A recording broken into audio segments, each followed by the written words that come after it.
setting up a little bit late because other people wanted my help, and um people wanted to talk to me and people wanted my help, so I had to do that stuff. And here I am. And people will be late. Of course. Not that I mind, of course. Gives me time to look up what I want to read from. Let me just scroll down. Hold up. I want to fix my volume. Fix my mic volume and stuff. Okay.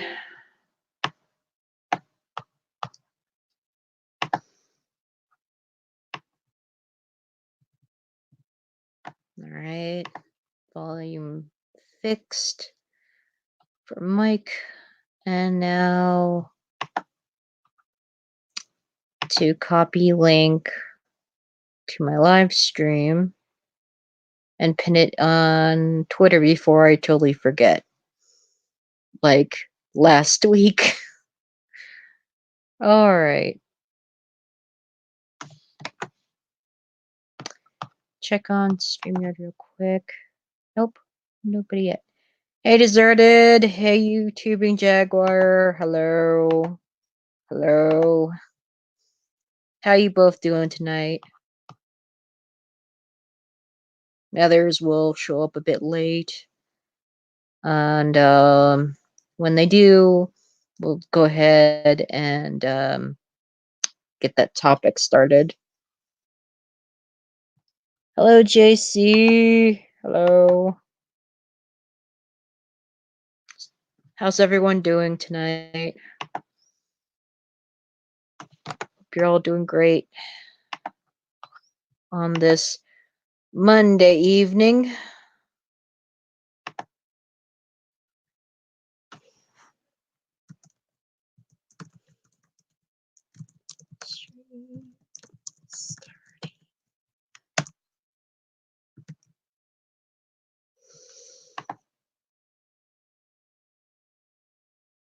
And go pin it.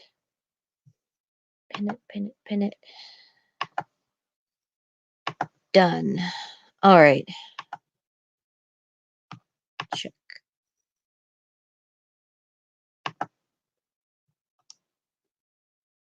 Gurgaon? Who's that? I don't know who that is. Oh, calculus. I heard that's a tough and complicated subject. Do you even like calculus, YouTubing Jaguar? Do you like it? Do you find it interesting? Hopefully not too frustrating. I'd get frustrated with calculus. Indian city, it basically has no government. Oh, I'm gonna have to look that up sometime because I know nothing about it.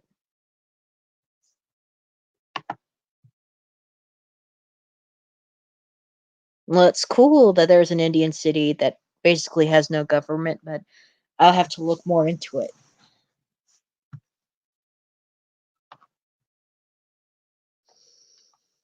Okay.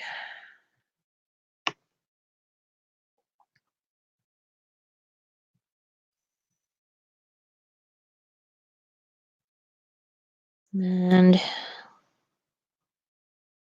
all right.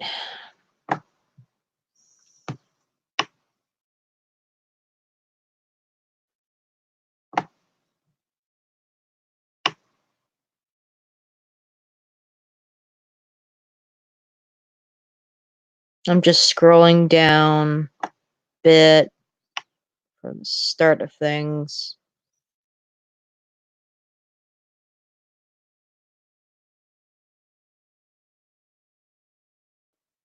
With this one idiot that I had a long conversation with on Twitter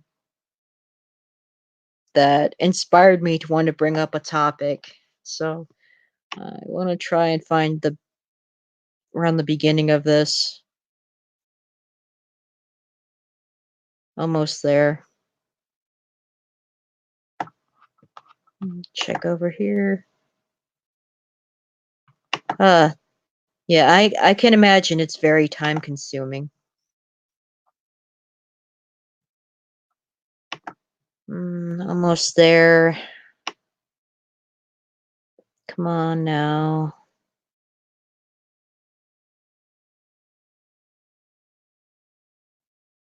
Okay.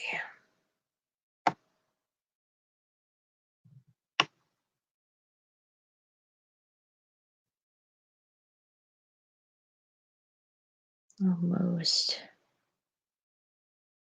Almost. Come on. Let me just scroll down and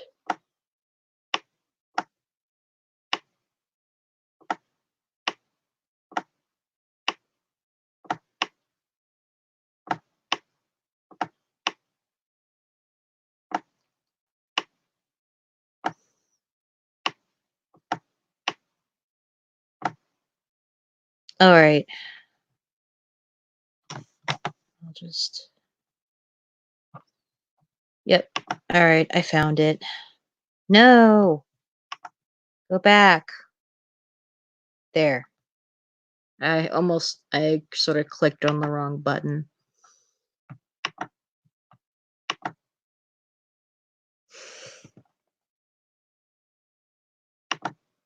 Oh yeah, I've been done dealing with this stupid idiot.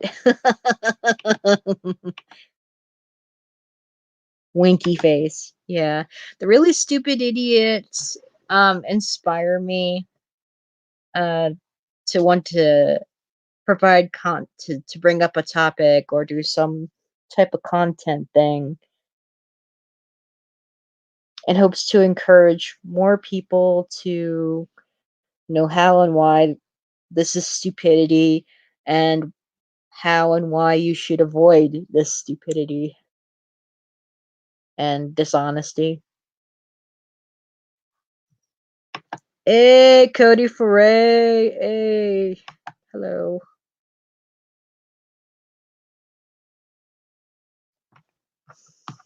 Okay. Oh,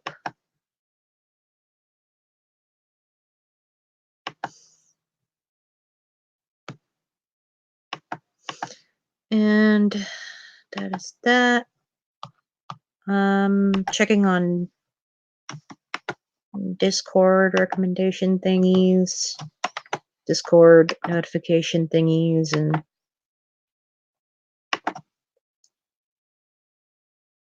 all right. Anyone coming? I'm probably the only one to come, or well, Anarchy Softworks is supposed to come in a little bit, so I guess before I really get started into the meat of the subject here, what do all of you have to comment or think about when it comes to the statist belief might makes right?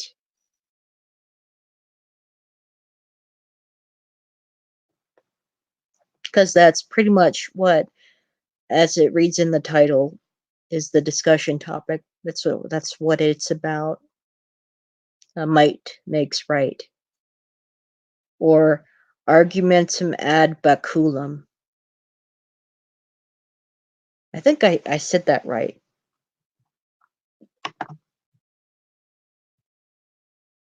I think I said that right. I just want to check and make sure. Because it's been a while since I put any focus on this little thing.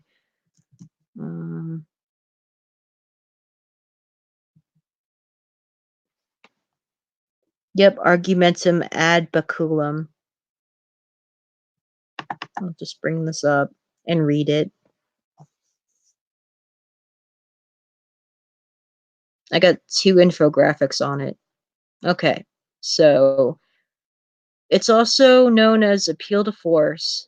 The Latin term argumentum ad baculum literally means argument to the stick.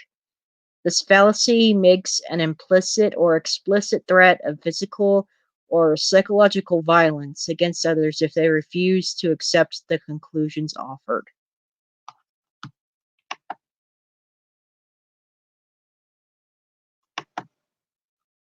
Yeah, JC, who says those who believe in might makes right are almost always hypocrites because they usually abandon that belief when they're on the receiving end of that belief. Yeah.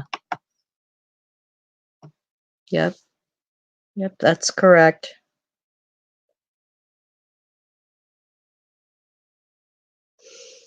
And it's very in, it's very inconsistent and not based on any reason at all, because when it comes to like some some type of offender out there that sadists worry about, they can't imagine leaving that person alone. They're so terrified of the boogeyman or the thug that that the non-aggression, or like of just avoiding them, like they just want something done so they don't have to worry about being attacked first, so they want to attack before the others attack. That's also the thinking of the interventionists. Oh, we have to get you have to go attack this country before they attack us. Crap like that. Cody Foray says, I used to believe in it just because its force doesn't make it just. For example, a rat trapped in a corner will fight back. Yep. Like any cornered animal would pretty much fight back. Yeah, even many animals understand um, defense, understand on a basic sense, do practice really minimal basic sense, do practice non-aggression.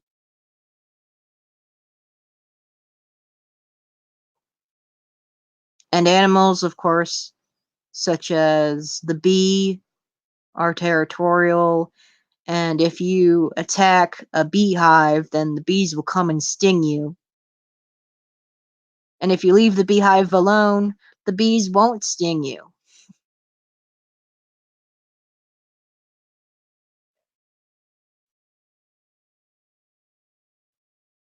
To name a very obviously simple example, so simple and obvious, but and yet, people who are so brainwashed don't understand the simple and obvious.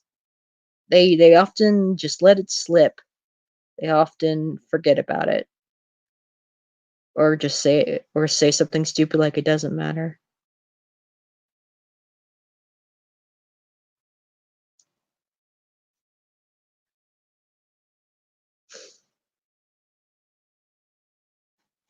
Yeah, we get it. We're not grammar Nazis, Jaguar.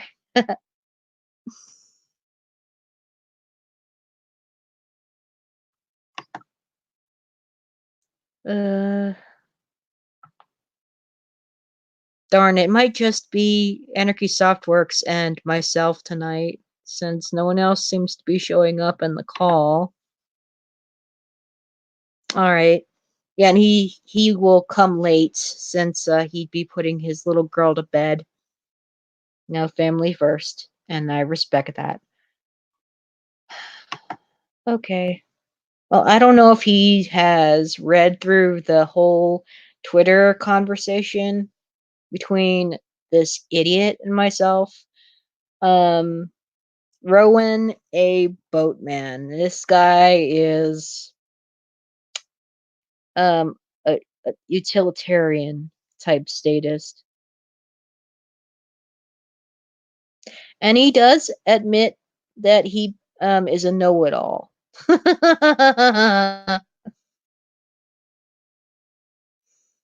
Half of the time he acts like a garbage troll. Yep, statists and the know-it-alls. Statists act like know-it-alls pretty much all the time.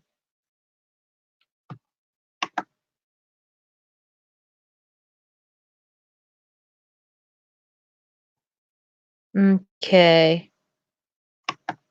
Uh, that's good. Jaguar, if you step on a yellow jacket nest, the yellow jackets will attack you. Yep. Just like with the bees.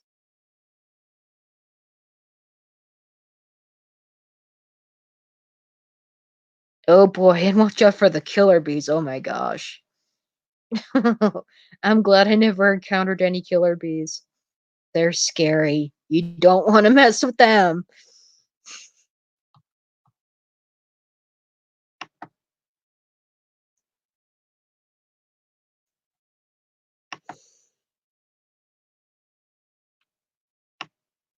All right, so a while back on Twitter, to start with, I did put up um, this interesting infographic that I thought was very true, and I put and the text on top of this graphic, something for the red and black gang to think about, and in quotations, anarchists at the very top center. And the text below reads, some people believe that anarchism is not just opposition to the state and rulers, but also opposition to private property, hierarchy, and thus capitalism. What these people never explain is how they are going to abolish private property and hierarchy without imposing some sort of rule. The people imposing such rules would be above everyone else in a hierarchical system. They would be rulers, even if they were 95% of people imposing the rules on 5%. If they are rulers, then how are they, quote, anarchists?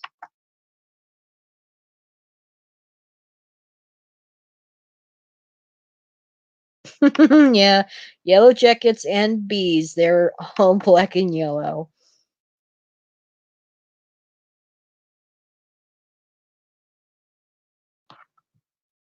Yeah, so that's the graphic. And yeah, commies, they're never able to explain that.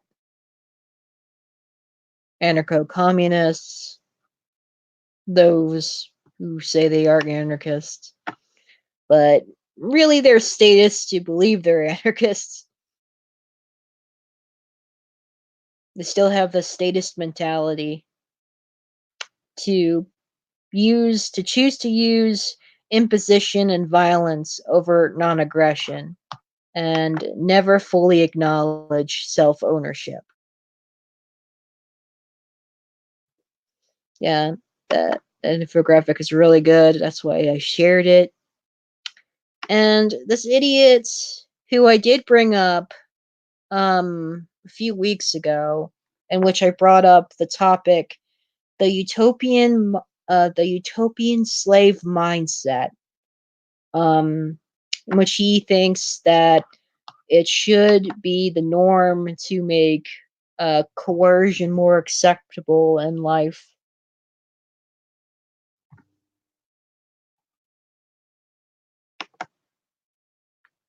All right. And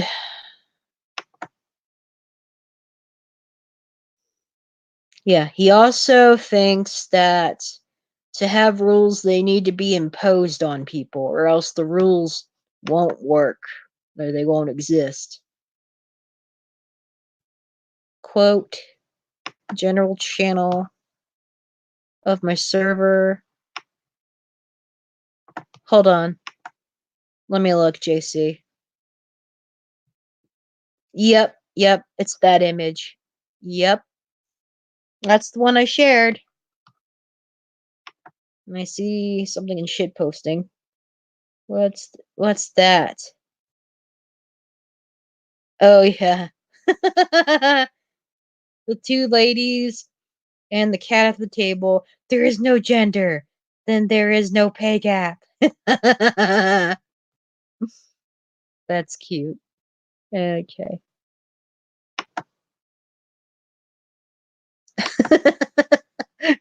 Zachary.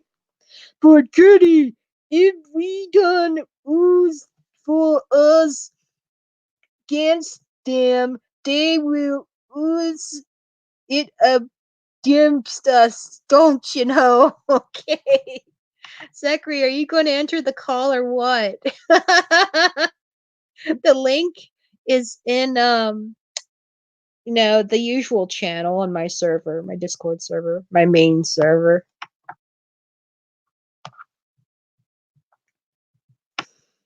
Aren't you coming? So you can do your fun tagline, and you can continue on.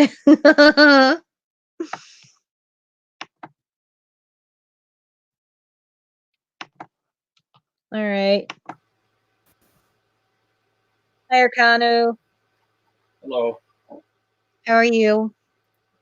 Doing pretty good. All right. So I just started on tonight's discussion topic before going back to the fifth wave novel. Uh, Yeah, might makes right. Fear-based belief. So I just started getting into it. And started talking about the idiot what was replying to me under that infographic, in which it all started when he said this, but add all the things that you think would happen. And I assumed that I thought that he was implying that voluntarists and Marxists are similar in that sense or something. And I replied, voluntarists don't think like Marxists do. We aren't for imposing our ideals down anyone's throats. You may think it's unrealistic, but outside the people who quote, work in the public sector, people do practice the principle of non aggression.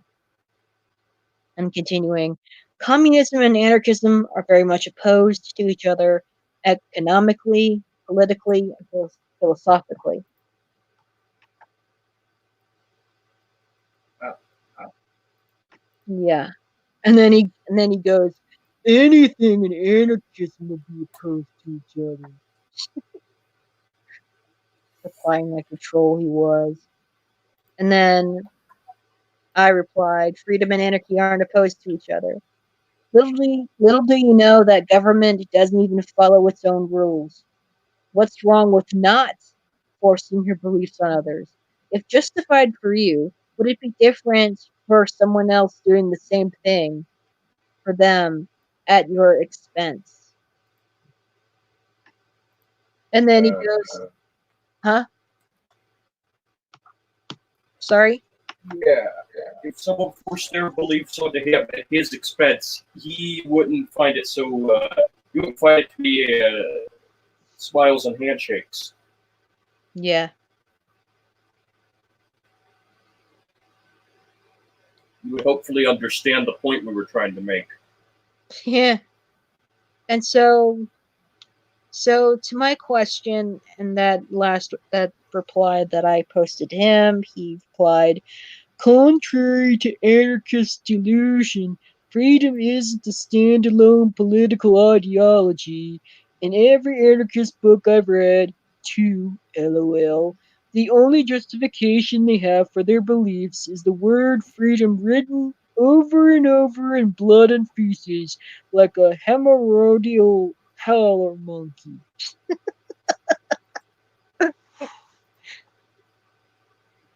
And I put down those two books you read were no doubt written by statists who believed they were anarchists. The following are excerpts from Larkin Rose's Most Dangerous Superstition. And I did open up the PDF that I have of it and took 4 good screenshots of certain excerpts and sent them to him. And I added, which part of any of these imply blood and feces? Yeah. I'll just read over the 4th, since it's most relevant from the book. It does explain the point of Larkin Rose's book here. Letting go of the myth. A growing number of people now believe that, quote, government is not necessary, and that human society would, on a practical level, work a lot better without it.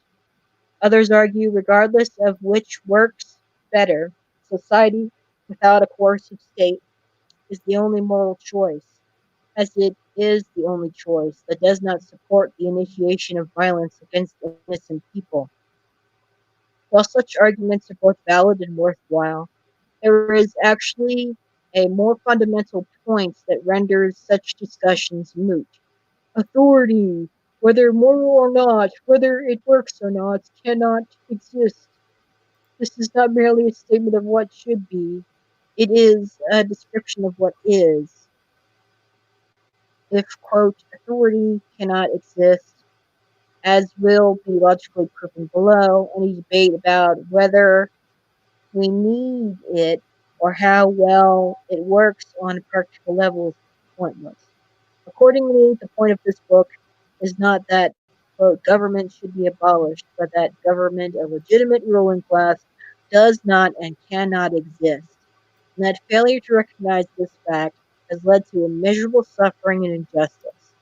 Even most of those who recognize government as a huge threat to humanity speak of doing away with it as if it actually exists.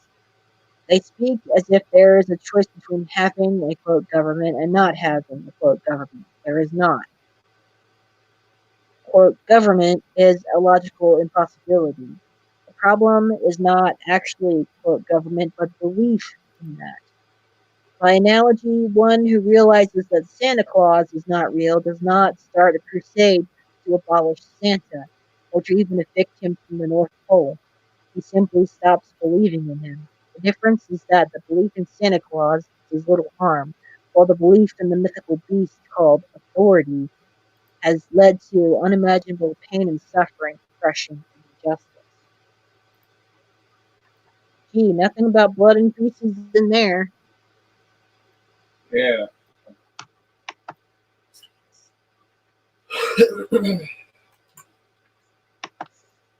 Yeah. And his dumb response is, one of the two books I've read was the Eggers primer that you sent a link to. Everyone else is blind. Me and my friends are just smarter than everyone else. Government can't evil. Authority is a social construct, and we can just not do it. It's like reading an 11-year-old atheist, meaning he doesn't understand any of the Eggers primer. Figures. Yeah, he probably didn't read it very thoroughly. I doubt he read the whole thing. And I doubt he read all four of those screenshots that I sent him from that PDF. It goes against his narrative, so why would he pay attention? Yeah, goes against his core beliefs. He's a major cognitive dissonant.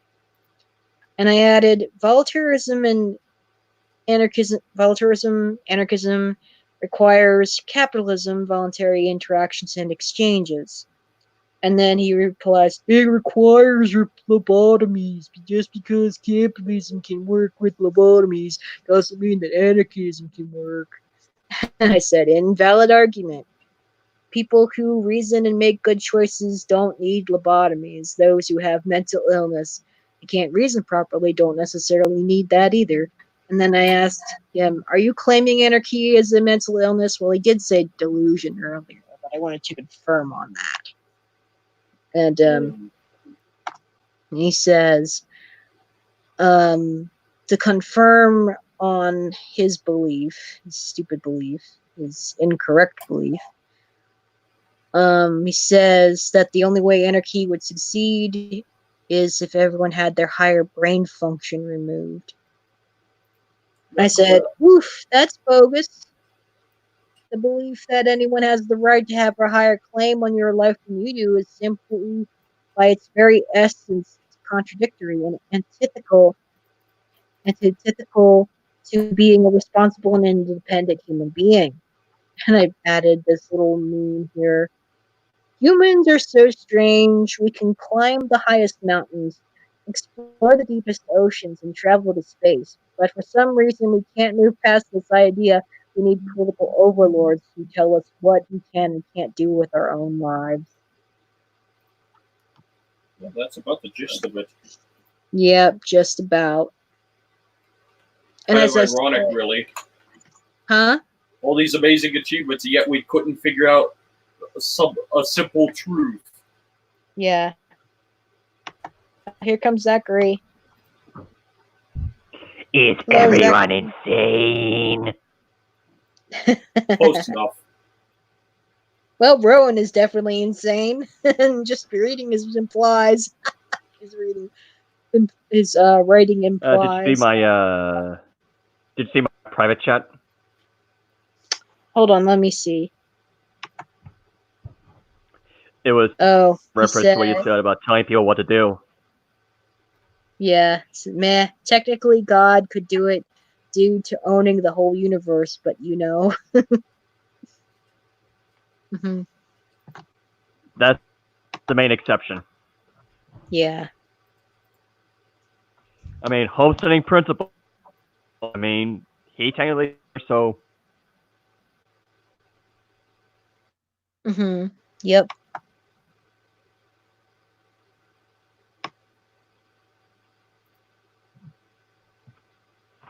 But anyway, what I missed.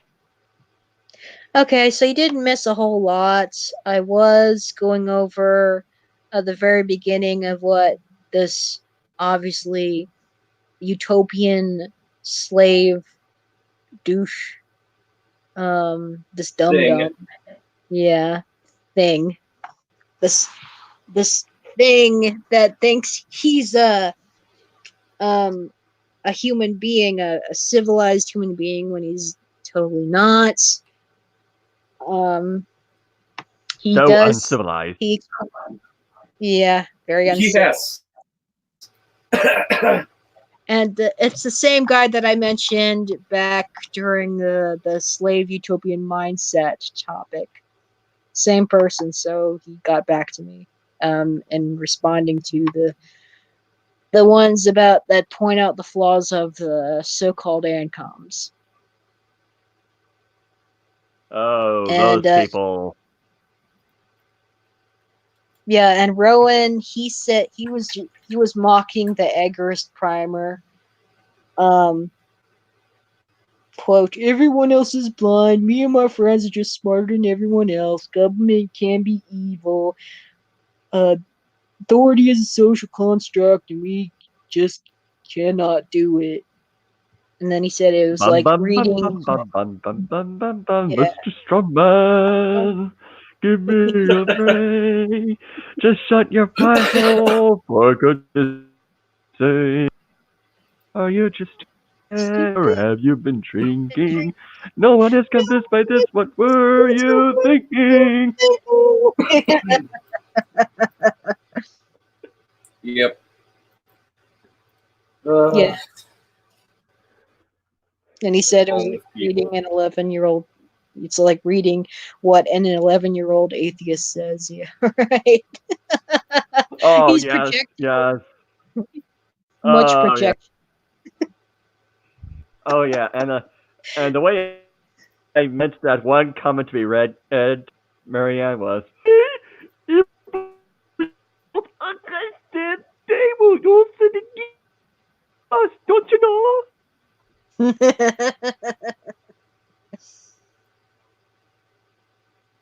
Well, I tried. I should have typed it a bit more clearly about it. Mm-hmm. Okay.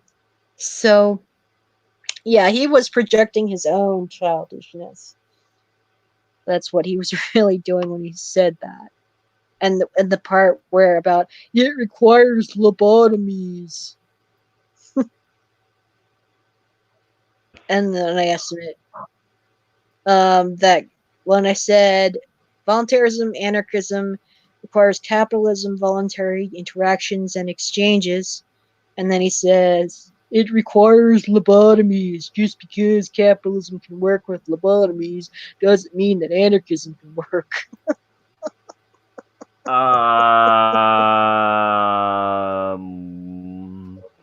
How does that follow? What? Yeah. Yeah, I thought that was invalid of him to say. Yeah, it's like what is the premise that he's trying to argue? What is he doing? What is he saying? What is he trying to say?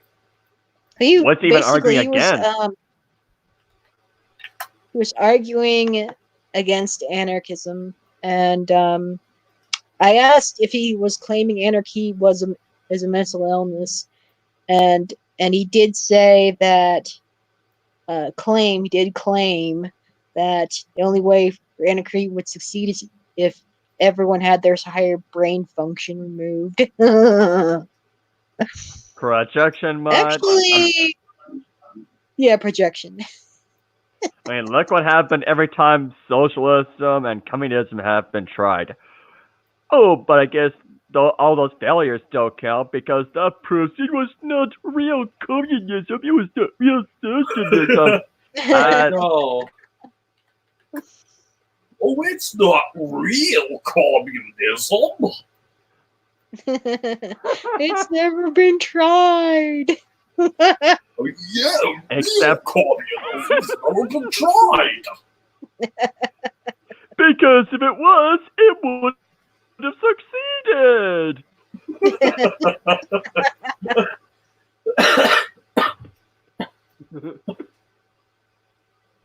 JC Armitage said something. Yeah, this guy sounds more like a troll than anything. Yeah, he was half the He time. has to be. Yeah, he was some statist garbage troll half the time. And I told him that what he and then what he said about anarchism required higher brain function removed. That's actually applicable to statism since of course statists really don't use their higher brain function actually. What's the high brain function? I don't know. Oh, Koi Monster's here. Oh, Koi Monster's here.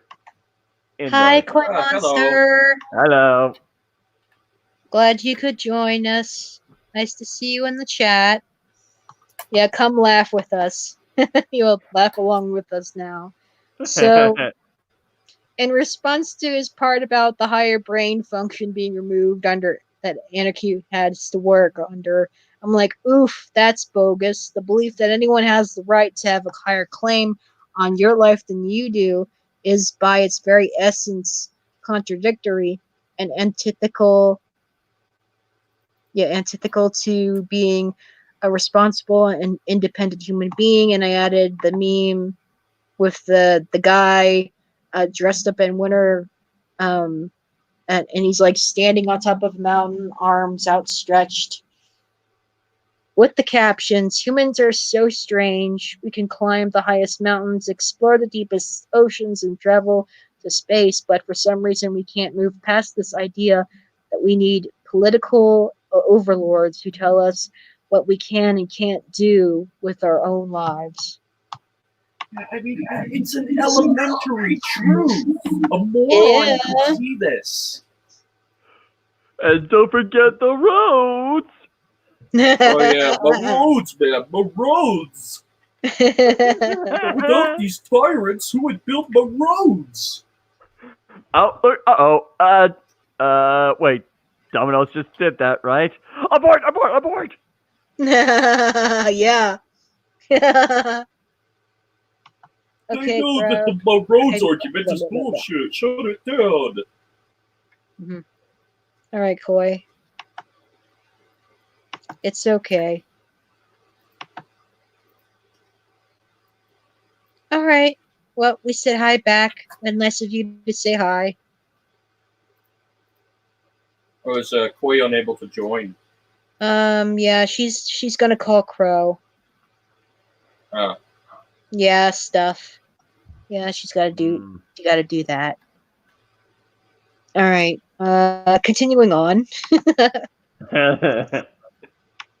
So in his response to what I said about the belief that anyone has the right to have a higher claim on your own life than you do, he says, "You don't need forceful mediators like government to live alone in the woods. If you want anything resembling a city, you'll end up with authority figures, like it or not."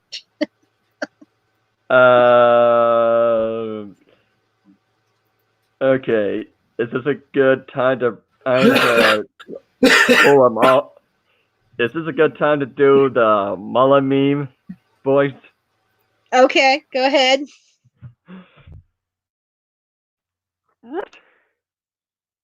Not an argument. Nope. Okay. I do terrible impersonations. Yeah. And yet I can do Hot Blue sort of correctly. Horrible imitations are a plague. Yeah. Go out and vote. Go out and vote. I don't.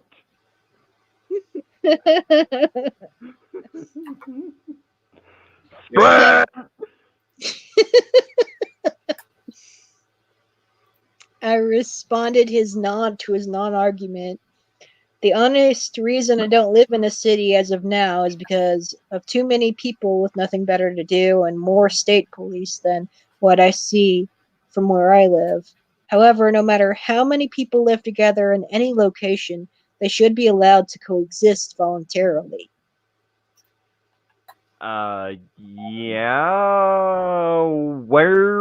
What is he even disputing at this point? Yeah. So he replies, what do you think should happen is irrelevant. Large numbers of people will always result in hierarchy.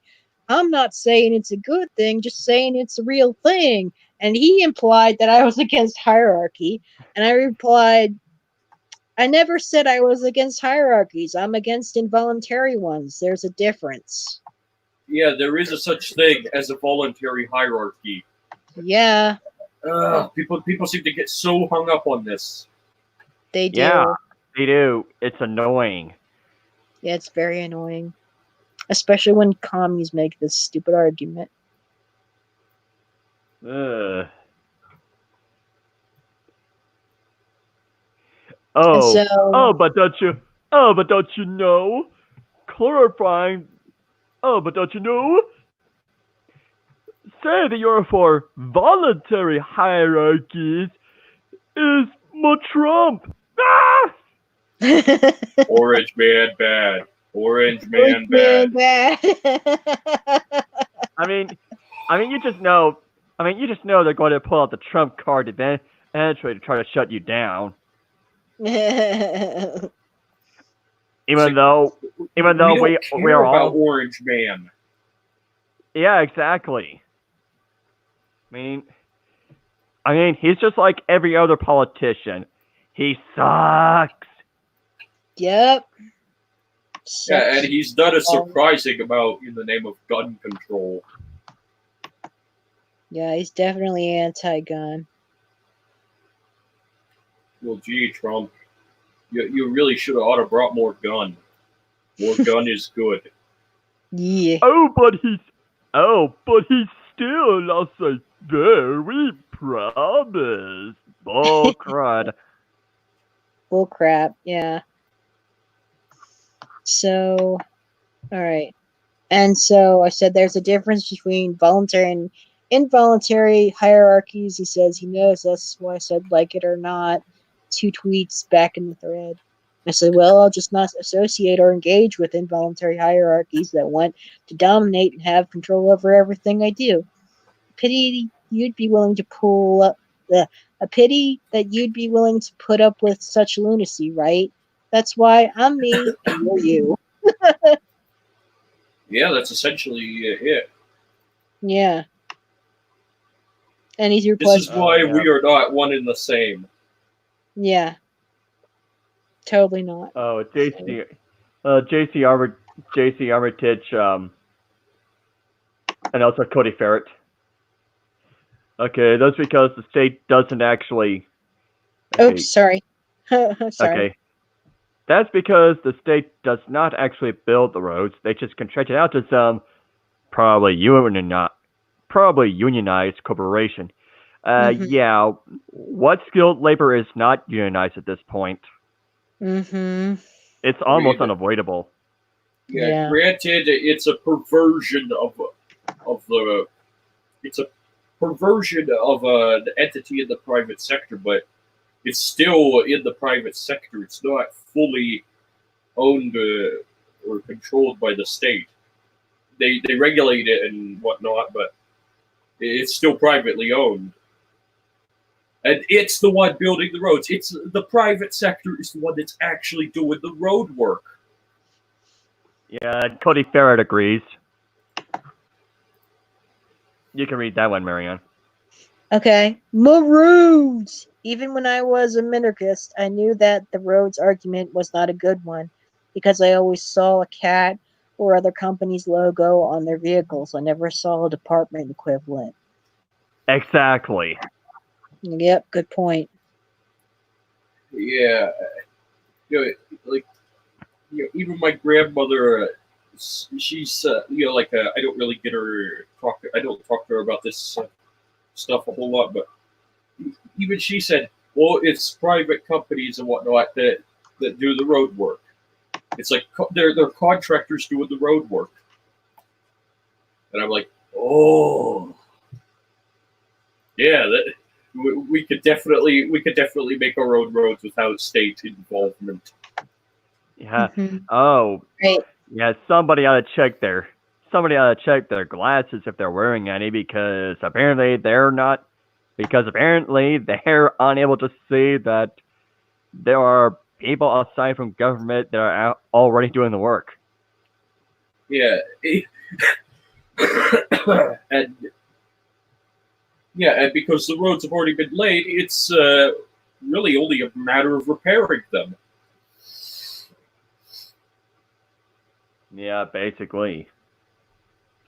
And Domino's has been going around patching potholes. Yep. I wonder why that indeed.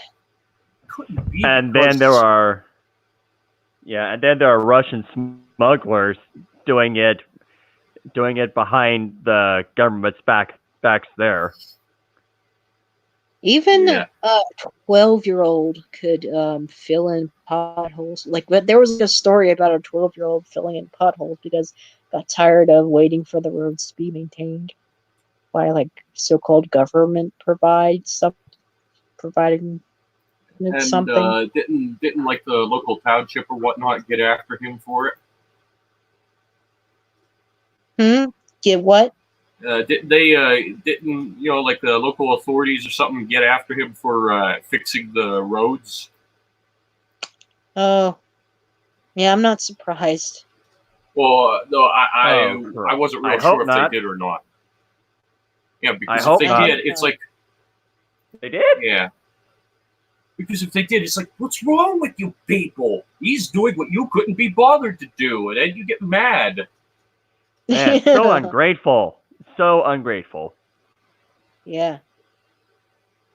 And that's really what it speaks to you, and it shows that it's actually a monopoly. That's the real reason why it is. People can't go fixing the roads on the road. Oh no! Oh no! Oh no! They're onto us, FBI! Pull the plug! FBI, open up! Pull the plug! Start the broadcast! Or it's the CIA. It's the alphabet soup boys. The monitors. They know. They know. Shut it down.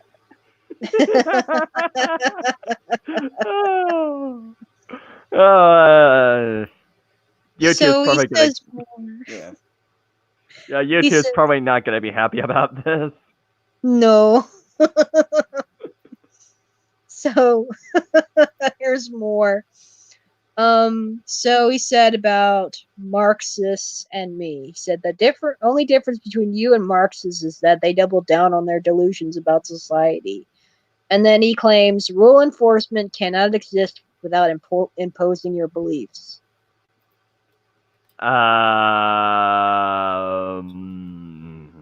Somebody's never watched the videos by Man Against the State, has he?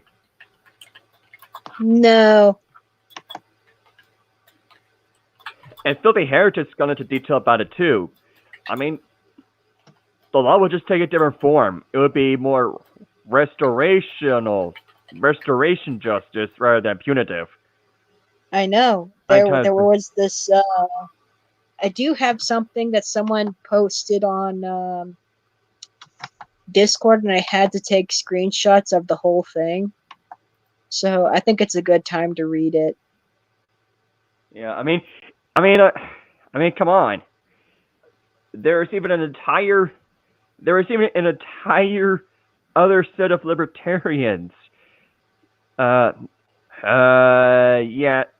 there is even an entire set of libertarians that have formed their entire set of ideas around a voluntary means of keeping the community orderly, their communities orderly. Yeah. And yes, I'm referring to that one that Esso despises.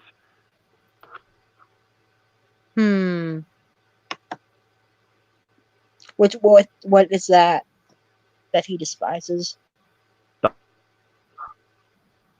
Oh, yeah.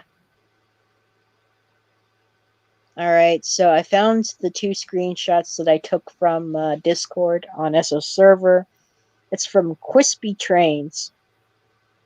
And he quotes what the idiot said. If your anarchy has rules, then by definition they must be imposed on others. And then he says, that's not how anarchy, restorative justice, or even logic works.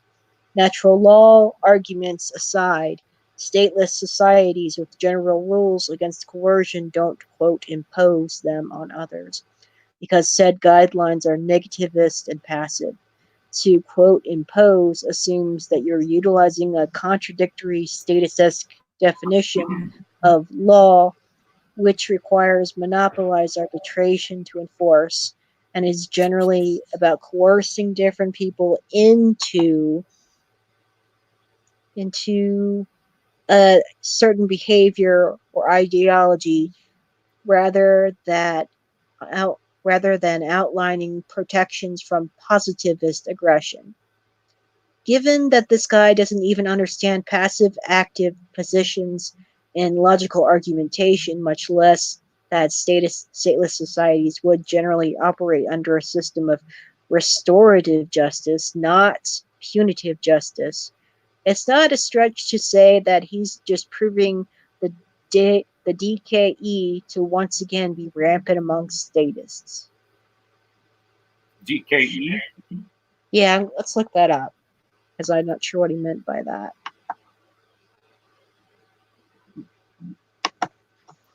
DKE.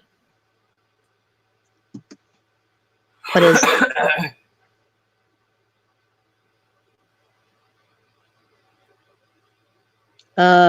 The Delta Kappa Epsilon, commonly known as DKE or DECA, is one of the oldest North American fraternities. What? I'm not sure if that's what he meant.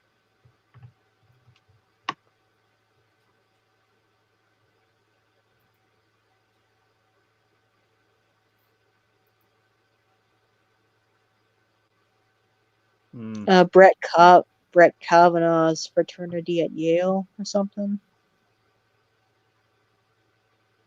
Yale opts out of DKE punishment. I guess that's what it is. I'm gonna have to look into more of it later.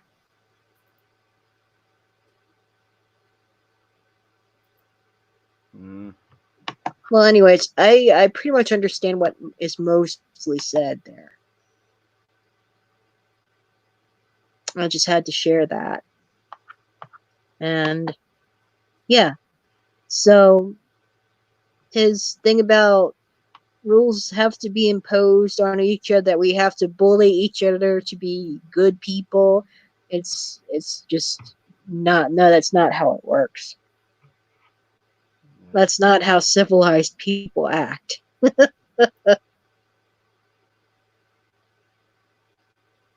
All right. So what was it? Oh, in which I asked him I asked him,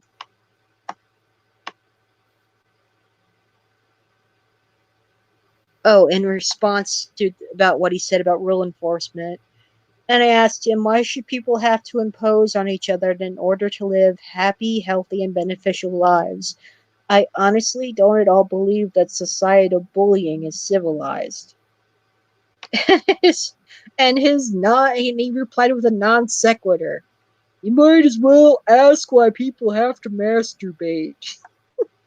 What? I know. What do people sexual have to do with anything? Yeah, it's total non sequitur. It's a nothing burger of an argument. And then he says, if your anarchy has defined rules, then it will necessarily impose by definition. If your anarchy does not have defined rules, then it fails as a social model, also necessarily and by definition. How about the rules set by people on their own property? Yeah. I mean, there is nothing imposed on anyone else by it. If you don't like how people run their households or this or whatever, leave it. Mm-hmm. Right.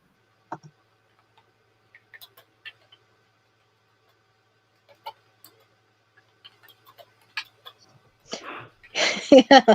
And I thought what he said about masturbation was just not just nothing but also ridiculous. So I put down, when you bring up something unrelated that only involves one person, not more than one, in attempts to justify imposing something onto someone else, lol. And then I asked, how does arguing for natural order have anything to do with the imposition of a social order? What? I cannot even make sense of that argument. What he said. No, I can't either.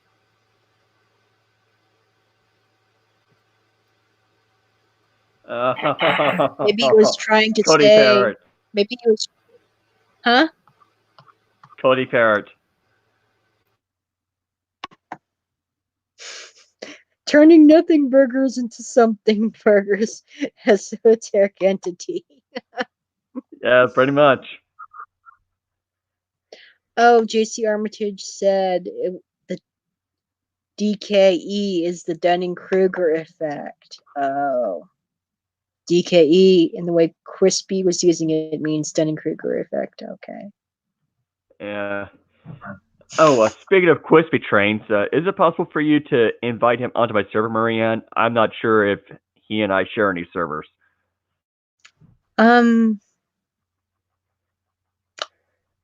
I guess I could later on. I could send him an invite. Okay, cool. I could send him an invite to Free Church of Ancapistan. Oh yeah. Thank you. Okay. Yeah, I agree. I agree, JC Armitage. Crispy Trains, he's a pretty cool dude. Yeah, I liked what he said there, and I had to share it. That was like way after this whole argument, this old stupid argument. It was like way before he inspired me to want to do this topic. So, and so, what I said about bringing something unrelated that only involves one person, not more than one. He says, "You're right. Masturbation is a one-person thing. I should have said socialized, since humans are social creatures and isolation is damaging to the psyche. How intellectually honest of you to focus only on the first part of what I said." Oh no, I disagree. I disagree with, especially with the isolation being purely negative. Also, who on earth is saying that we should all be isolated from each other? Nobody says that. Nobody's saying that. I am so sick and tired of that strong man I am half tempted to just shoot somebody in the head that says it. Of course, I'm not gonna do it. Just Yeah, I mean it's that. frustrating. Even that mountain man ignoramus made that oh, every man alone. That stupid argument. It's like, look, man, Citation I just want to be left needed. alone. Okay, I'm not asking for a perpetual motion machine. I just want to be left alone. Yeah. Yeah. Either Also, Mountain Man. Citation needed. Yeah. either you leave me alone or you build me a perpetual motion machine that actually breaks the laws of thermodynamics. So I pointed out I pointed out that he brought up masturbation as a non sequitur, and I did address what else he said, because that question, how does natural order have anything to do with the imposition of a social order? He just ignored that question. And I put down, of course, humans are social creatures. Anarchists are social human beings too. So what's your point? Anarchy is the ideal that humans can get organized without having to be coerced or violated to do it. What she said. Yeah. And then the idiot says, anarchy is the idea that you'd like the rules if only you were the ones making them. Straw man.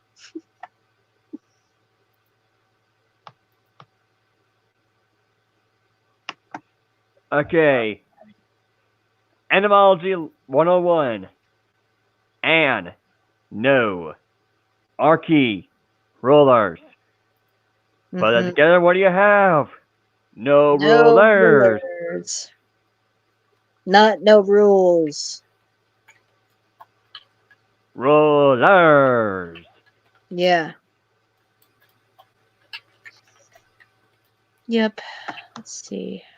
Yeah, so moving on. I want to skip past some of this to he was just in a roundabout way, he was questioning something.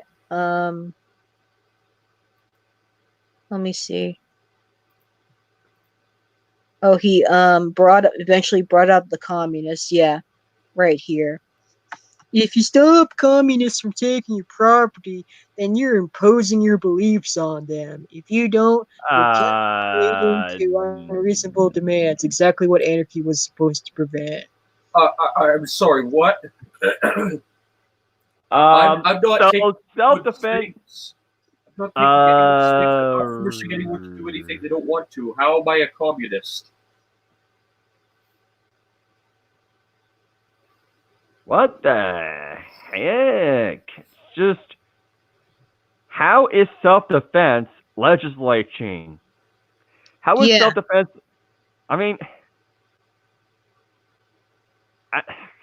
It's a non sequitur. That legislation has nothing to do with self-defense.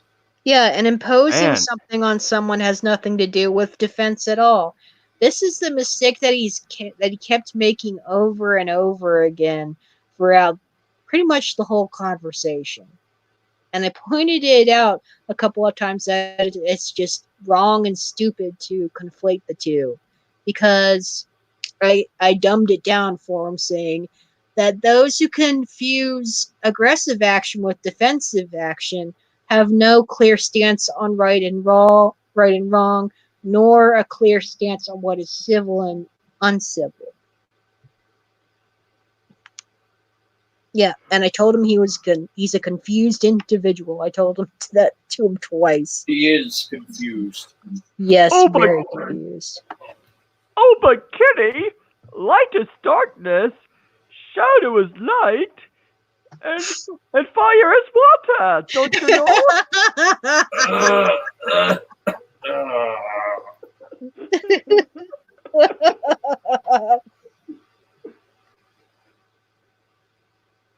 must you torture me so? What? What torture? Contradictions. I hate them. Yeah. I mean, they suck, don't they? Oh, you want more? Okay. Life is death. Death is life. Okay, I'll stop. But JC. oxymorons are pretty funny. JC says, even though it was back when I was a looker, I remember Veteran Mountain Man. That guy was so cringe. Yes. He was very cringe. And then he talks about Rowan. According to this brainlet, self-defense equals imposing belief onto others. Yeah, exactly. Okay, I will never forget the birth of a. I will never forget the birth of a gig when responding to Veteran Mountain Man. You know which one? On three. 1, 2, 3. Citizen Citizen militia. Yeah. Citizen militia. Yeah. And that's exactly why warlords can't take over, because they will always be outnumbered by a citizen militia who does not want to serve the warlords. Yep. And Filthy Heretic went into the economics of it too. Yeah. Yeah, it's a really good video. Any such upstart warlords are just doomed to fail. Cure wounds, spells, and D&D damage undead creatures. So in that sense, life is death. Aren't they already dead? Yeah.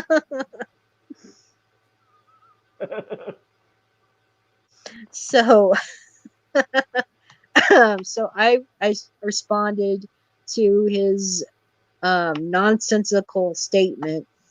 No, wrong. Defending your property is, for the most part, defending your property. That's it. And then I pointed out, in rarer cases, in which you get to, it's in rarer cases in which you get to say what you believe to any crook, no matter what kind of crook he or she is. And then he tells me I'm a hypocrite. He says, How? so he says, so you're imposing your value system onto any communist might exist in your anarchist utopia. That's it. End of story. No. Your beliefs matter and the communist beliefs don't. You're a hypocrite. Full stop. You are a hypocrite. There's no other way of looking at this. He has yet to explain how that even makes sense. Like, I mean, by that logic, like, kicking someone that's about to punch you first is just imposing your will onto them. No. They were about to attack you. They were about to attack you. You're within your rights to fight back. It's just. And you could prove that they were about to attack you. Yeah. Okay. So I respond to say how I'm not hypocritical. If the commies I see won't listen to reason, then I don't see why I should treat them as reasonable human beings. Much projection from you about that utopian comment. LOL, you know what a utopia is? It's the belief in, quote, just the right people with, quote, just the right violence in, quote, just the right way. And then they put in the graphic. Hold on. There was like you can screen share, right? Yeah, hold on. I'll go ahead and screen share. Screen. I don't have to share audio. I'll go ahead and do that. Okay. I'm gonna hide that. Okay. Loading. There we go. So I added. Can't we have a Oh, civil can't discussion we have about my plans? Okay, go ahead. Sorry. to? Okay, can't we have a civil discussion about my plans to have you thrown in a cage if you don't pay for what I want? Anyone that advocates for taxation and government. That's a utopian mindset right there. Oh yeah. And I continued. God dang it. I'll close that. Oh, Oh, there's I did. Nate.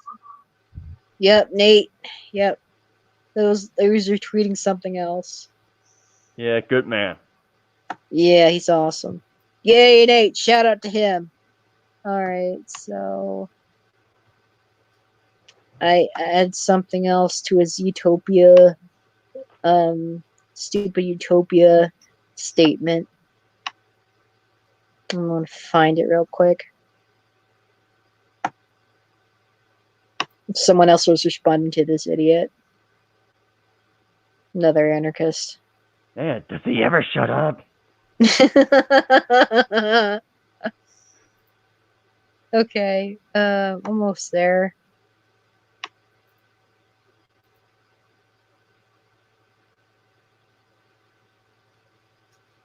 Come on. That's for later. For later. I want to get back to where he said utopia, anarchist utopia.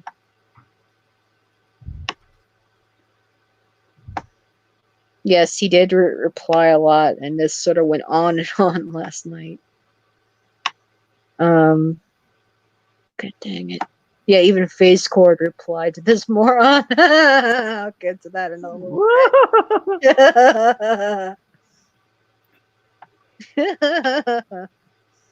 Come on. Come on now. Let me scroll down.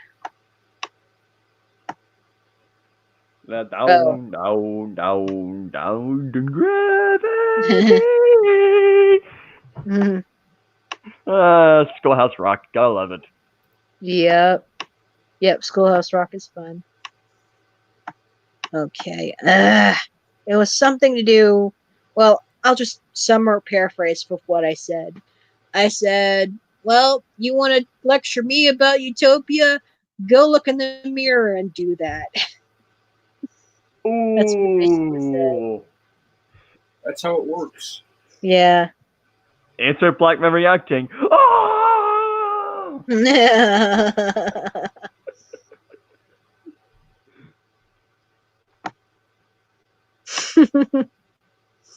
And all right.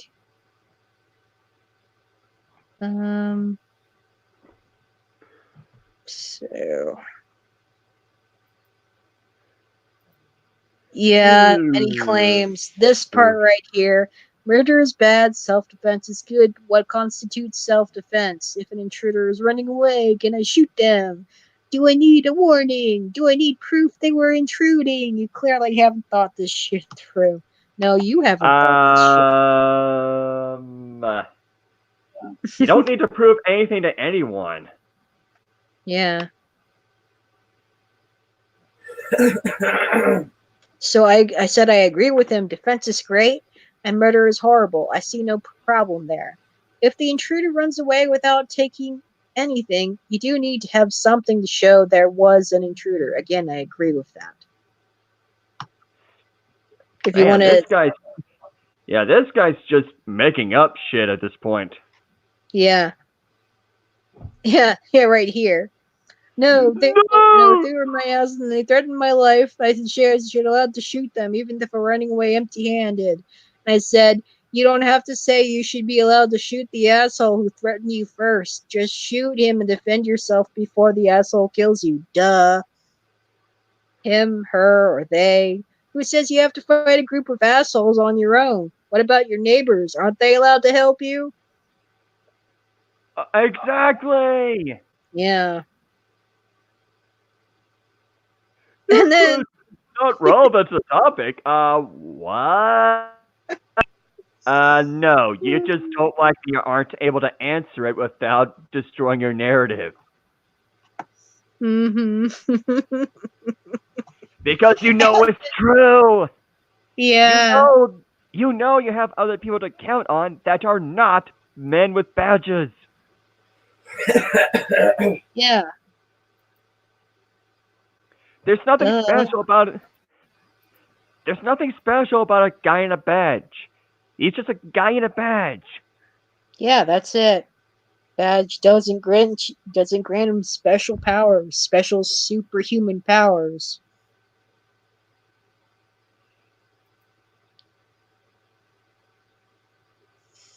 And yeah, he doesn't respond to that. Okay, so yeah.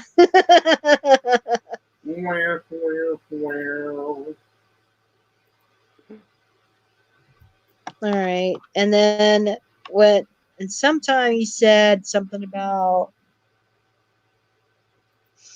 oh, what if I was just paranoid and accidentally hurt the person by mistake or something. He was just like sort of shifting the goalpost there.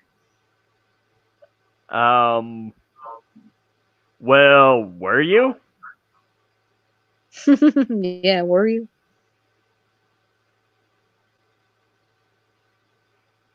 Okay. Yeah, Yeah, this is what kills me about people that rely on hypotheticals way too much. They Mm-hmm. always they always treat it as if if you consider something irrelevant due to it not actually addressing the actual point being made, all of a sudden it's just not relevant or what other excuse they use. It's Mm-hmm. like, oh, you just don't want to answer it. Duh, because I don't see a point to the question. Yeah. So I like what Face I Court mean, said here. atheists do this all the time when I try to bring up the resurrection action as proof of specifically the Christian God. Oh, but what if the Bible got something wrong? Well, did it? It's like it's like um it's like, are you going to address the resurrection or are you just going to evade it all the time? I mean, that's the thing about atheists. They never want to address it. Never. Hmm. That's what this reminds me of. What kind of logical fallacy is that? Is that a red herring or is that simple deflection? The they're not focusing on the point, and instead they're abandoning what they were talking about. Mm-hmm.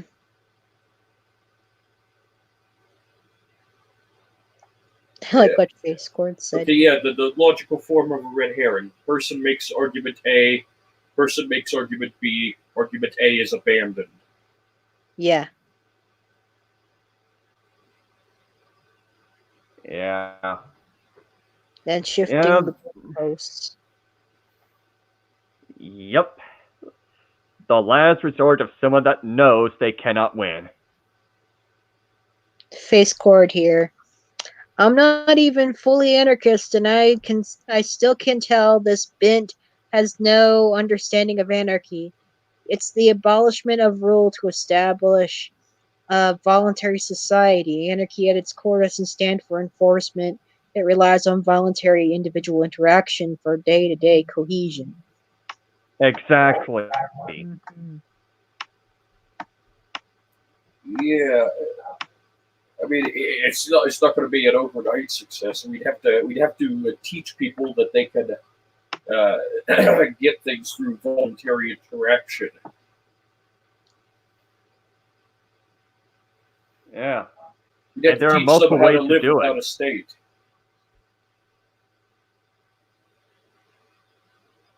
Yeah, and this was in response to to some to what I joked with a fellow anarchist who was replying to this moron was saying, well, according to Rowan here, basically we have to bully each other because murder is bad.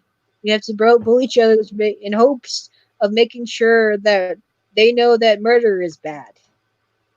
No, Uh, murder is bad, and we can prove it. Yeah. So he says, when you plum bobs talk about laws, you always say stuff like statists think we need a state to tell us not to murder. Obviously, murder is wrong. Murder is not the only thing that a successful society must avoid. There, I spelled it out for you so you can't misinterpret it. And then he goes on. And you know for sure that everyone in your anarchist utopia would agree with you on that. What about theft? nobody says that it's the only thing we should avoid. Nobody.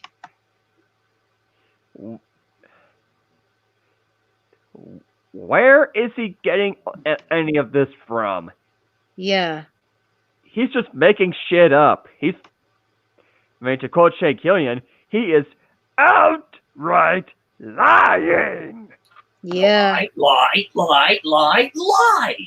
Exactly. Lie. I can't do a good Shane Killian impersonation. I can. I mean, this cannot be a mistake. You are outright lying.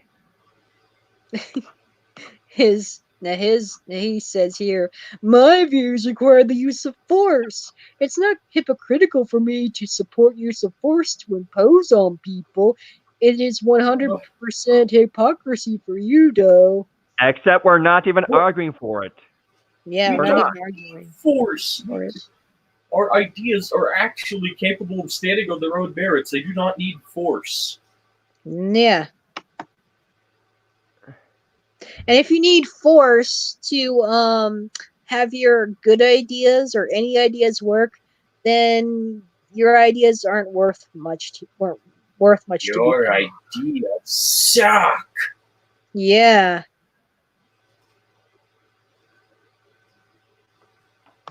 Oh yeah, this is in response to um his hostility towards me. Like he was implying some hostility. What was it? I did add on to it here something. Shane doesn't want to be a Killionaire. What's he talking about? That must be a pun. Oh.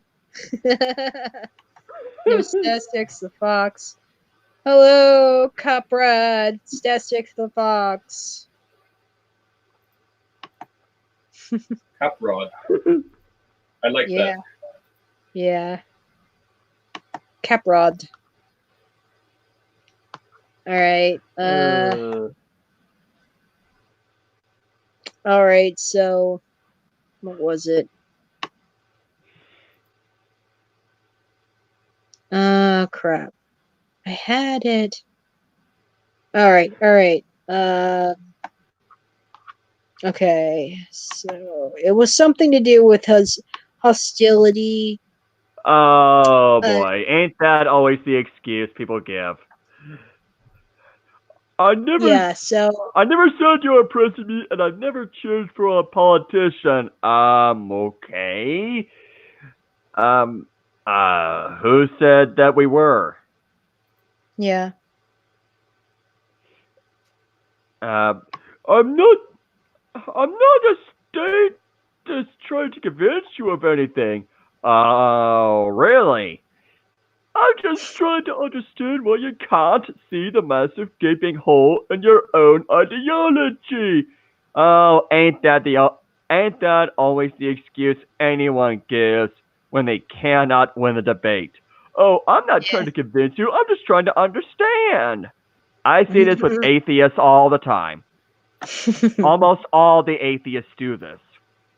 Whenever I get onto them about something completely stupid that they say. Mhm.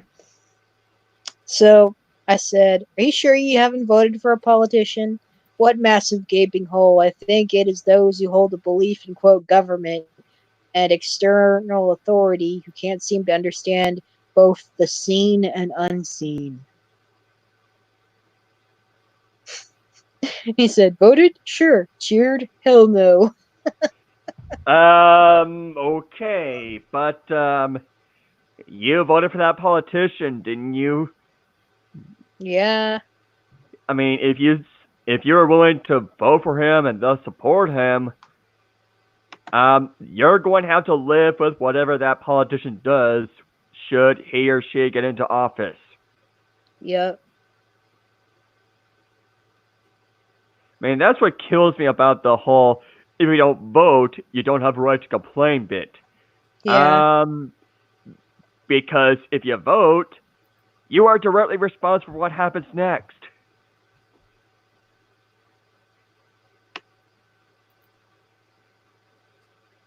I mean, if you vote for that politician and they get into office, you are the one that's going to be responsible for what that person does. I mean, I hate to sound like a collectivist, but that's what's happening. Well, actually, I don't hate to sound like a collectivist. I kind of am in a way, but you get the idea. Mm-hmm. So he says here that, in his opinion, anarchy is fundamentally hypocritical. How? How? Yeah. And so, I'm gonna read Irish. The fox. The fox. Let me look. Smoked weed? Whoa. Homeless. Who's mad? Bernie Sanders. Praise up in my brain. Like a funny, I don't know why. Excuse me, well, I guess the sky.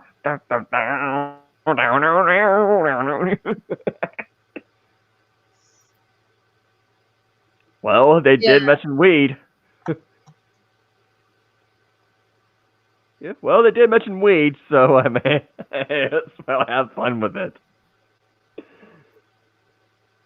Yeah, so, all right, so I put down, there's also theft, extortion of all forms, including the, quote, legal sense, psychological warfare, and fraud. There's plenty of that to go around from the warlords and thieves in power. A successful society must seek reason and consistency over utopian paradise. Without reason and consistency, you have nothing worthwhile to offer. And then he goes, then anarchy has nothing worthwhile to offer. LOL. Oh boy, that's another excuse. That's another excuse I see all the time. I'm just not convinced.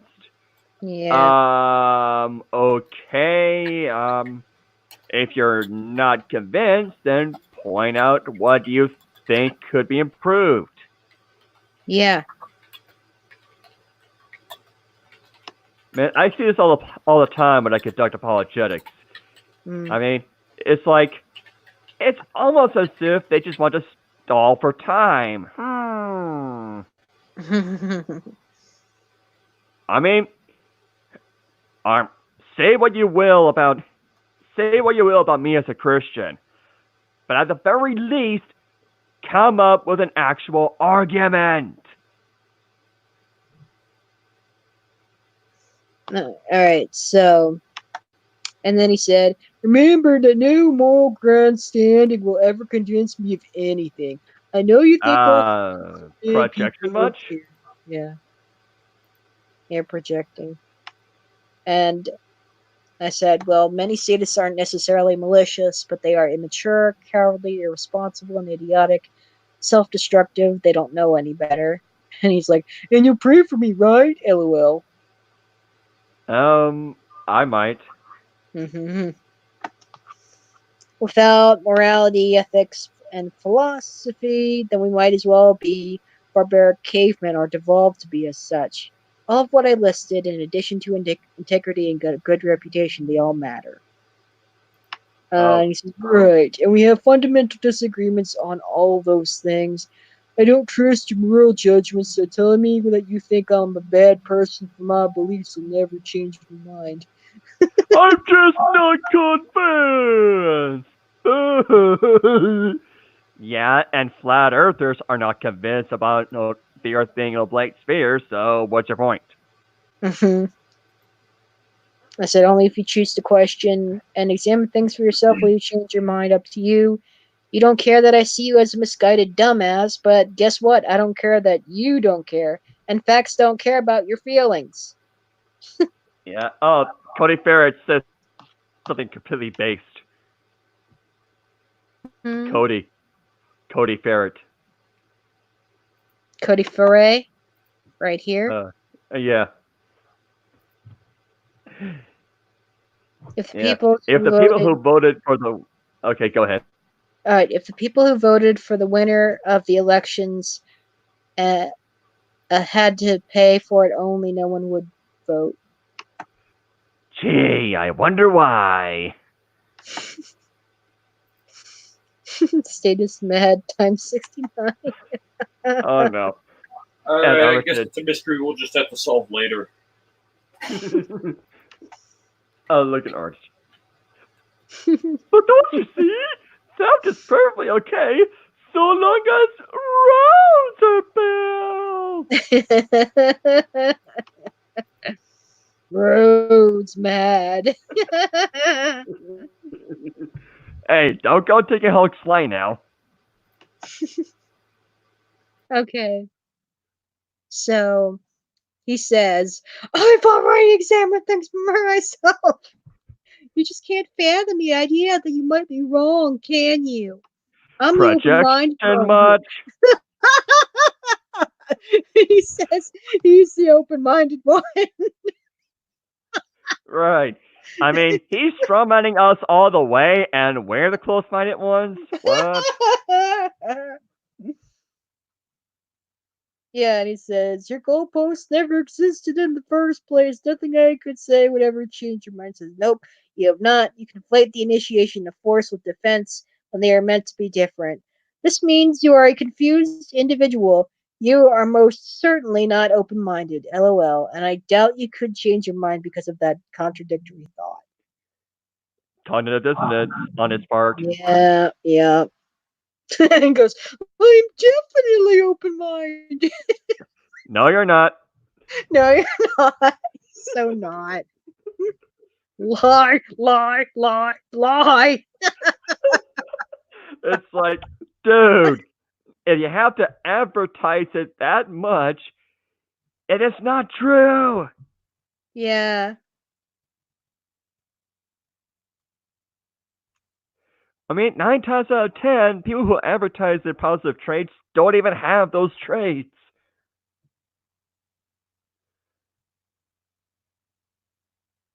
All right. So I said, I've yet to see that.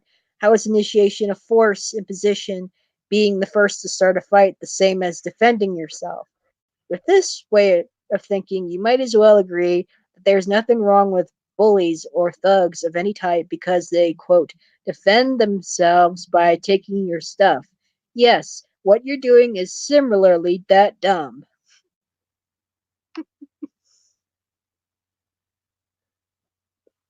He says, Kitty, I used communist beliefs to show that imposing is okay. I personally don't believe What? that. Okay, if you don't believe that, why do you call it okay? Yeah. I point out that's what the communists believe. It's okay to impose on them because they're wrong. Okay, how? I mean, How? we agree that they're wrong. We disagree on how. Yeah. I said, if someone is not harming me in the first place, then I see no reason to go after that person. If I choose to strike first, then I'd be in the wrong. If there are communists who don't understand that, then I'd rather try to avoid them first. And he's like, just how you currently try to avoid the police? That doesn't seem like a good solution to me. Or at least you don't seem to like it. I said, good idea. Considering how they're more concerned about drugs than they are about people actually hurting each other, I'd say that's pretty accurate. Insert that meme which has a melee head with the word yes in the bottom. Yes. Alright. And so I said, good ideas don't require having to be the thug before someone else becomes one. You don't get how that could get self-destructive, do you? I says, I get that it could get self-destructive. Eggs and omelets, right? I prefer innovation over Oh. capitulation of failure. Eggs and is he seriously going the route of you can't make an omelet without breaking a few eggs? Which, oh boy.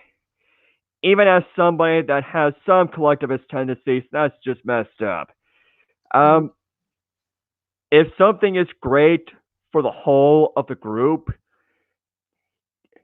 you should not try to throw other people in that group into the fire in order to do it. It yeah, defeats the whole purpose. exactly. He says it could get self-destructive, and I say to elaborate more like wood. I need to beat you up and steal from quote. I need to beat you up and steal from you to stop you from beating me up and stealing from me, but I have no proof because it didn't happen. End quote. Quote. I need to murder you to stop you from murdering, but I have no proof because it didn't happen, etc. And he says eggs and omelets, right? I prefer to impose on others rather than capitulate to them or accept failure as a social model. Um, Simple question: which eggs should be broken, and why do they deserve to be broken? Yeah,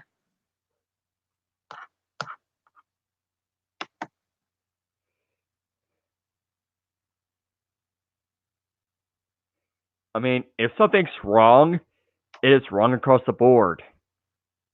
exactly. I mean, it's ethics 101. Consistency is paramount. Yeah, and he doesn't even believe in consistency. Not from what I've seen in his responses. I mean, unless you're trying to build your way towards the ethical, unless you're trying to build your way towards destroying or the unethical practices bit by bit, you do not have any sort of moral high ground here. Yet another anarchist brings up a good point here. It's impossible to impose voluntarism. It is by definition the lack of imposition. I mean, it is in the word voluntary. Yeah, duh. He's too stupid to get that. He can't even. His comprehension skills suck ass.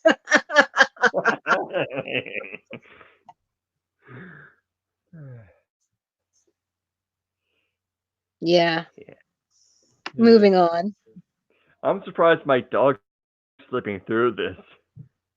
Your dog is looking through this? No, sleeping through this. Oh. I'm surprised he is sleeping through this. Oh. Because I I was am gonna kind of loud. say. I- All right. Oh, this part right here. What?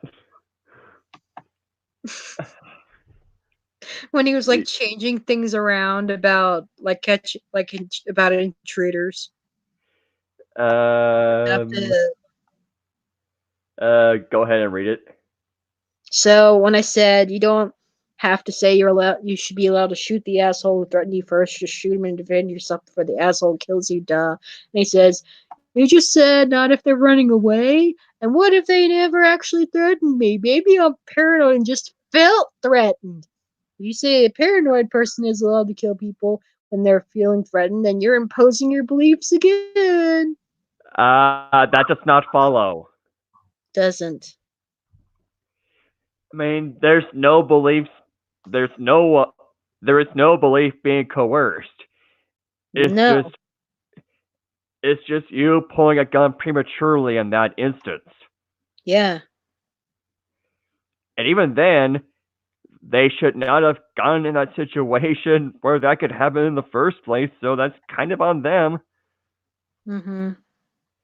I mean, if you don't want to get hurt in that scenario, don't startle them. Mm-hmm. Right. Okay, so And I'm pretty sure Postal Cat would agree with me in that would earn you the Darwin Award. yeah. He gets many Darwin awards from his own stupidity and lack of comprehension skills.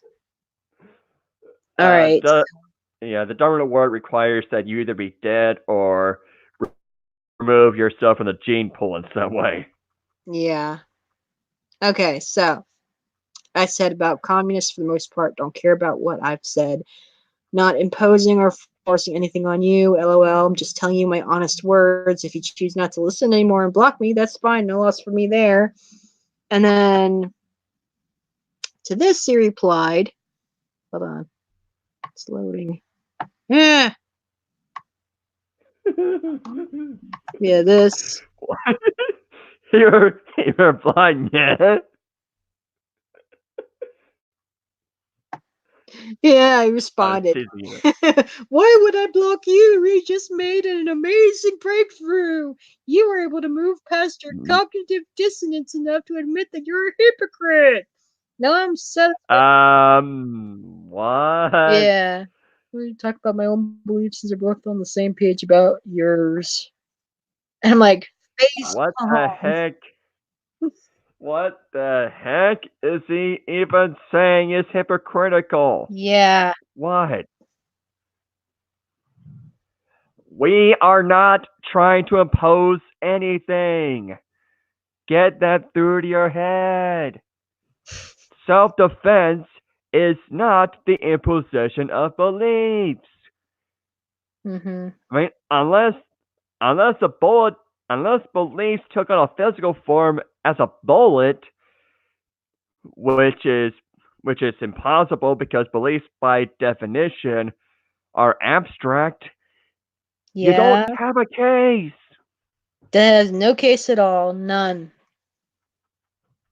And I replied amusedly, facepalm. It isn't hypocritical to disagree and want to defend your own shit from any thief in existence while being consistent with voluntarist principles.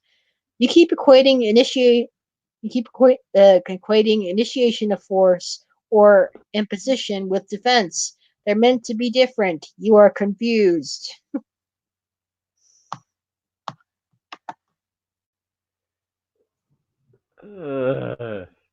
And he says, to communists, defense is imposition. Property is theft, remember? Just because we are not communists. No, you're not communists.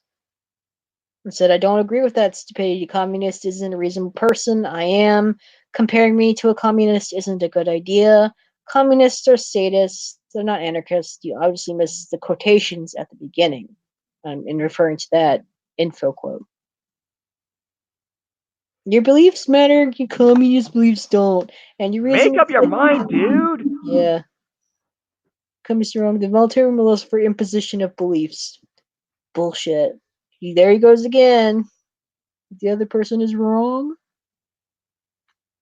Let's look over the word impose again, because I think you keep misusing it. By definition, to impose is to force something unwelcome or unfamiliar to be accepted or put in place. Oh, Here we go. Synonyms for the word impose include manipulate, bother, disturb, and abuse. And looking through this, with the understanding of what the word and its synonyms are, this is why it is bad and not smart to confuse aggressive behavior with defensive behavior. Big brain moment. Yeah. He says, stop arguing against hypothetical communism. Like, at least You're the choose one your that word. brought them up. You're the one that brought them up, dude. At least choose. And I said, at least choose your wording better. I see it pointless to go witch hunting for communists or going to war on communists. That might pave the way for more of them. Yeah, the Streisand effect. They're going to take advantage of a victimhood mentality. Yeah. And I said to him, by going after them when they're not doing anything to you, you are giving them a reason to want to go after you by attacking them. That's how it works.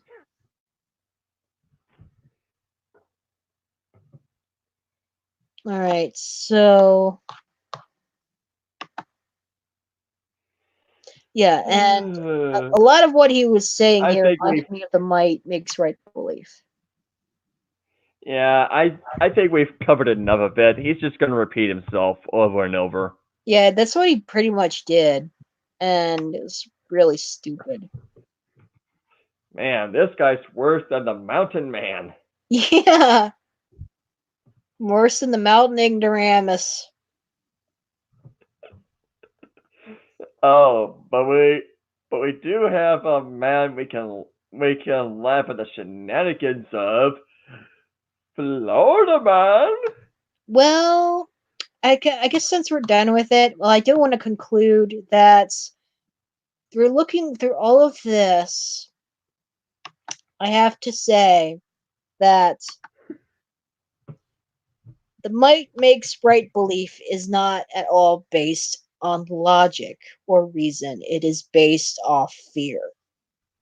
Because looking at through all of that, you can easily see that it's out of fear. Yeah. And this idiot probably would go be stupid and macho and gung ho and uh, go set up something to fight off commies with when they probably weren't starting to go after him in the first place. Yeah, really stupid and dangerous. Yeah, he deserves to be hurt. If he's Yeah, that stupid. yeah. How much would I bet he's going to get himself a Darwin Award? Mm-hmm.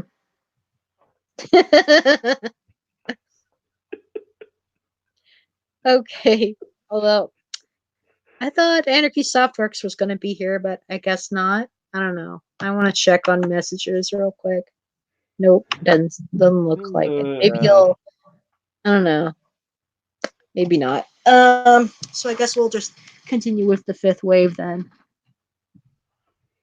That's all I really wanted to go over. That what he said it for discussion. That what he said and pointing it out that the might makes right is not logical. It just can't be. It's based off fear. There's no other way of looking at it.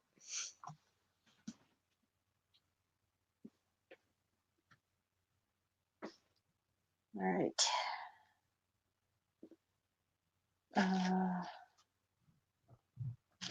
All right. Those please. All right. Oh, I just ended up at part 10 in which Zombie, aka Ben Parrish, was looking for Nugget, aka Cassie's brother, in the underground base that is alien-infested soldiers call Camp Haven. And there's something that's shaped like a football, only twice as big, and it reminded Zombie of an eye. He stared at it, it stared back at him. Pulse, pulse, pulse, flash, flash, flash, blink, blink, blink. And then into part 11, The Infinite Sea. So we're at chapter 80. Alright, you guys ready?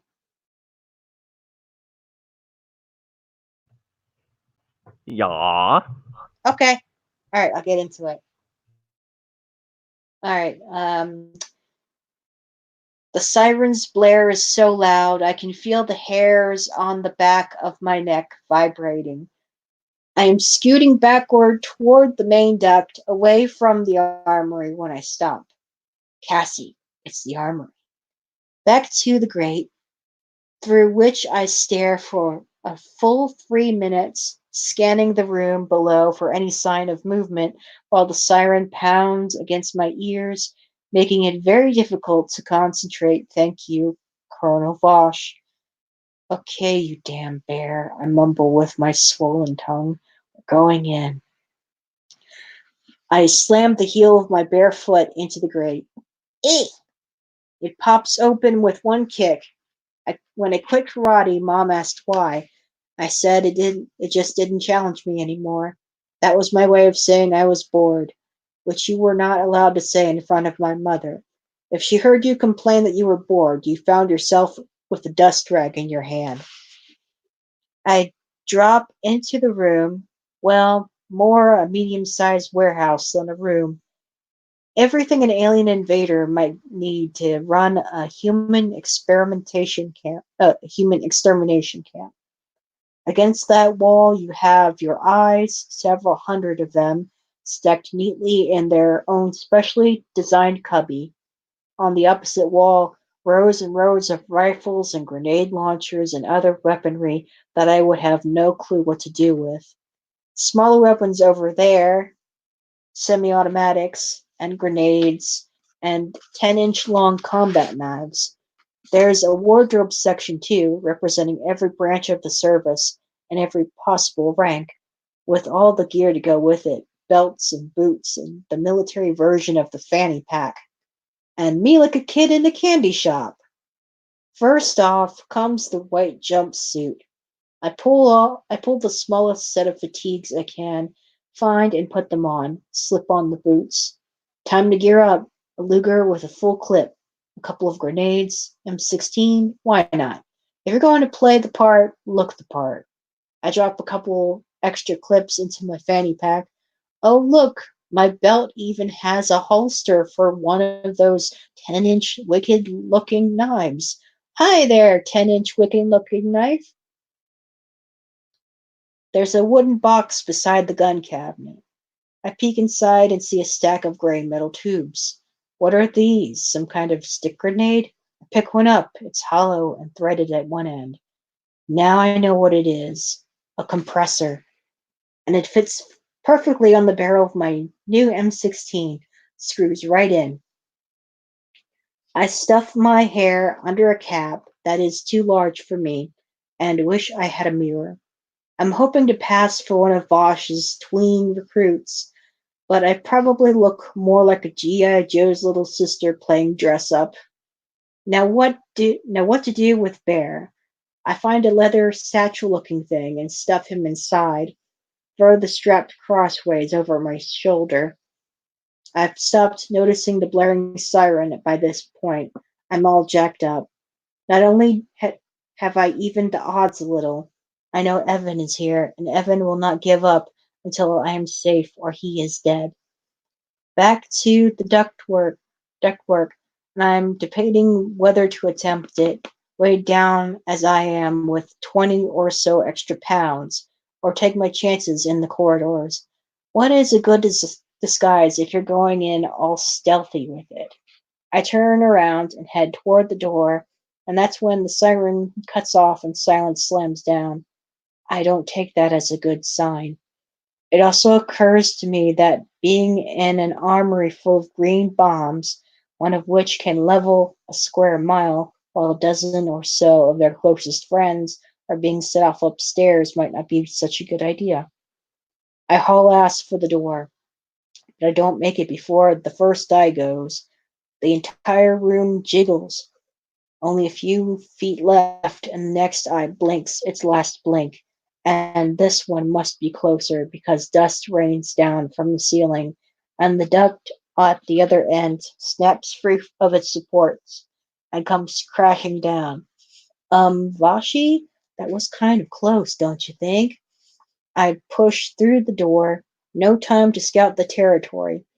The more distance I can put between me and the remaining eyes, the better. I sprint under the swirling red lights, turning down hallways at random, trying not to think anything through, just going on instinct and luck. Another explosion.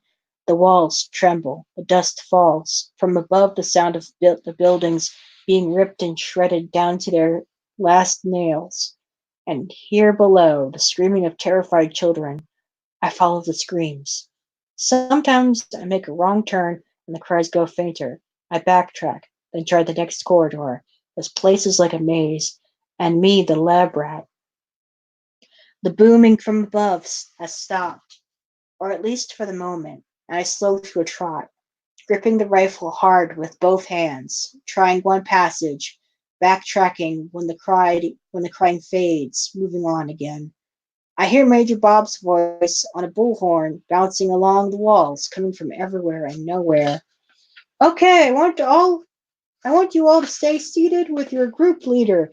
Everybody quiet down and listen to me. Stay with your group leaders. I turn a corner and see a squad of soldiers running right at me, teenagers mostly. I throw myself against the wall and they rush past me without even glancing in my direction. Why would they notice me? I'm just another recruit on our way to battle the alien horde. They turn a corner, and I'm moving again. I can hear the kids jabbering and whimpering, despite Major Bob's scolding around the next bend. Almost there, Sam.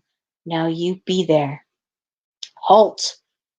Shouted from behind me, not a kid's voice. I stop, squared my shoulders. Stay still. Where's your Where is your duty station, soldier? Soldier, I'm talking to you. Order to guard the children, sir, I say in the order to guard the children, sir, I say in the deepest voice I can muster. Turn around. Look at me when you address me, soldier. I sigh.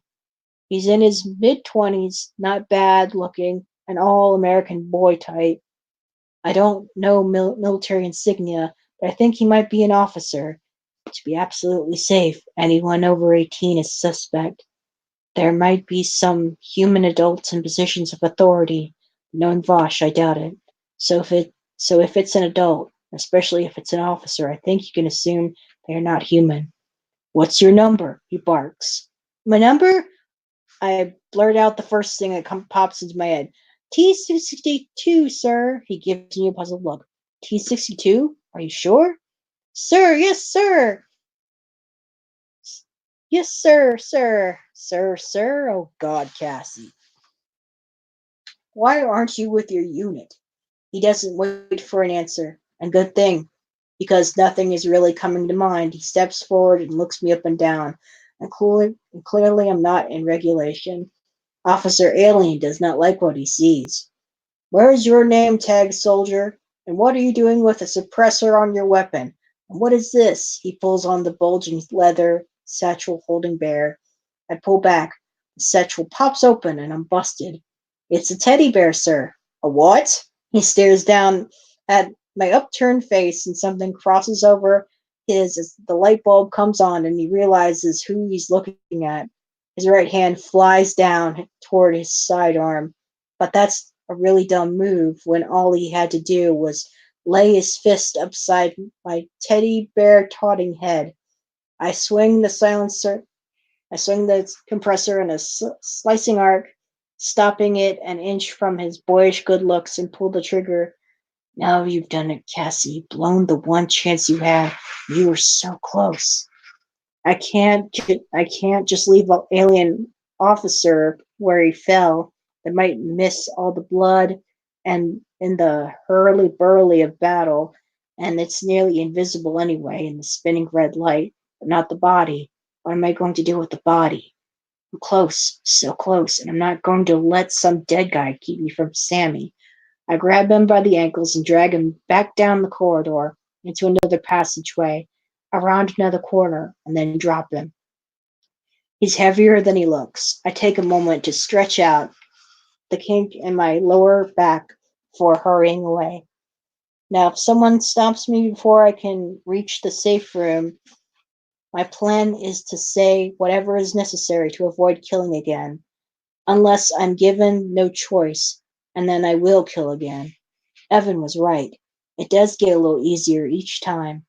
The room is packed with kids, hundreds of kids, dressed in identical white jumpsuits, sitting in big groups spread over an area about the size of a high school gymnasium. They have quieted down some. Maybe I should just shout out Sam's name or borrow Major Bob's bullhorn. I pick my way through the room, lifting my boots high to avoid stepping on any little fingers or toes. So many faces. They begin to blur together. The room expands, explodes past the walls, extending to infinity, filled with billions of little upturned faces. And oh, those bastards, what have they done? In my tent, I cried for myself and the silly, stupid life that had been taken from me. Now I beg forgiveness from the infinite sea of upturned faces. I'm still stumbling around like a zombie when I hear a little voice calling my name, coming from a group I had just passed. And it's funny, he recognized me, not the other way around. I go still. I do not turn. I close my eyes, but can't bring myself to turn around. Cassie? I lower my head. There is a lump the size of Texas caught in my throat, and then I turn and he's staring at me with something like fear, like this might be the last straw, seeing a dead ringer for his sister, tiptoeing around dressed up like a soldier, like he's reached the outer limits of the other's cruelty. I kneel in front of my brother. He doesn't rush into my arms. He stares at my tear-streaked face and brings his fingers to my wet cheek, across my nose, forehead, chin, over my fluttering eyelids. Cassie? Is it okay now? Can you believe? If the world breaks 1,000,001 promises, can you still trust the 1,000,002nd? Hey, Sams. He cocks his head slightly. I must sound funny to him with the bloated tongue. I fumble with the clasp of the leather satchel. I thought you might want this back. I pull out the battered old teddy bear and hold it toward him. He frowns and shakes his head and doesn't reach for it, and I feel like he's punched me in the gut. Then my baby brother slaps the damn bear out of my hand and crushes his face against my chest, and beneath the odors of sweat and strong soap, I can smell it. His smell. Sammy's, my brother's. Part 12, Because of Kistner. Hold on, I've got to get a drink of tea.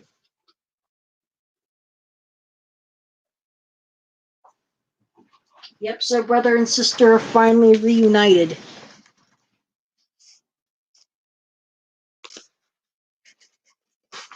Now it's back to zombie. The green eye of chapter 81, by the way. The green eye looked at me and I looked back at it. I don't remember what snatched me back from the edge between the blinking eye and what came next. My first clear memory, running. Lobby, stairwell, basement level, first landing, second landing. When I hit the third landing, the concussion of the blast slams to my back like a wrecking ball, hurling me down the stairs and into the door that opens to the bomb shelter. Above me, the hospital screams as it's torn apart. That's what it sounds like. A living thing screaming as it's being ripped to pieces. The thunderous crack of mortar and stone shattering. The screech of nails snapping and the shriek of 200 windows exploding. The floor buckles, splits open. I dive headfirst into the hallway of reinforced concrete as the building above me disintegrates. The lights flicker once, and then the corridor plunges into darkness. I've never been to this part of the complex, but I don't need the luminescent arrows on the walls to show me the way to the safe room. All I have to do is follow the terrified screams of the children. But first, it would be helpful to stand. The fall was completely torn. The fall has completely torn open the sutures. I'm bleeding heavily now from both wounds, where Ringer's bullet went in and where it came out. I try to stand up. I give it my best shot, but my legs won't hold me up. I get halfway up and then down again I go, head spinning, gasping for air. Second explosion knocks me flat out on the floor. I manage to crawl a few inches before a third blast knocks me down again. Damn it, what are you doing up there, Vosh? If it is too late, we have no choice but to execute the option of last resort. Well, guess that particular mystery is solved. Vosh is blowing up his own base, destroying the village in order to save it. But save it from what? Unless it isn't Vosh. Maybe Ringer and I are totally wrong. Maybe I'm risking my life and nuggets for nothing. Camp Haven is what Vosh says it is, and that means Ringer walked into a camp of infesteds with their guard down. Ringer is dead. Ringer and Dumbo and Pound Cake and Little Teacup. Christ, have I done it again? Ran when I should have stayed? Turned my back when I should have fought? The next explosion is the worst. It hits directly overhead. I cover my head with both arms as chunks of concrete as big as my fist rain down.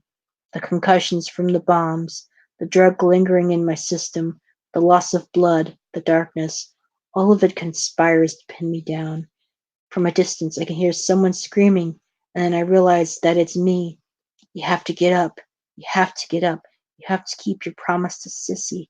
No, not Sissy. Sissy's dead.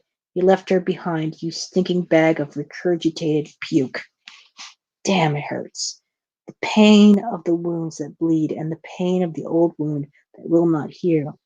Sissy with me in the dark. I can see her hand reaching for me in the dark. I'm here, Sissy. Take my hand. Reaching for her in the dark.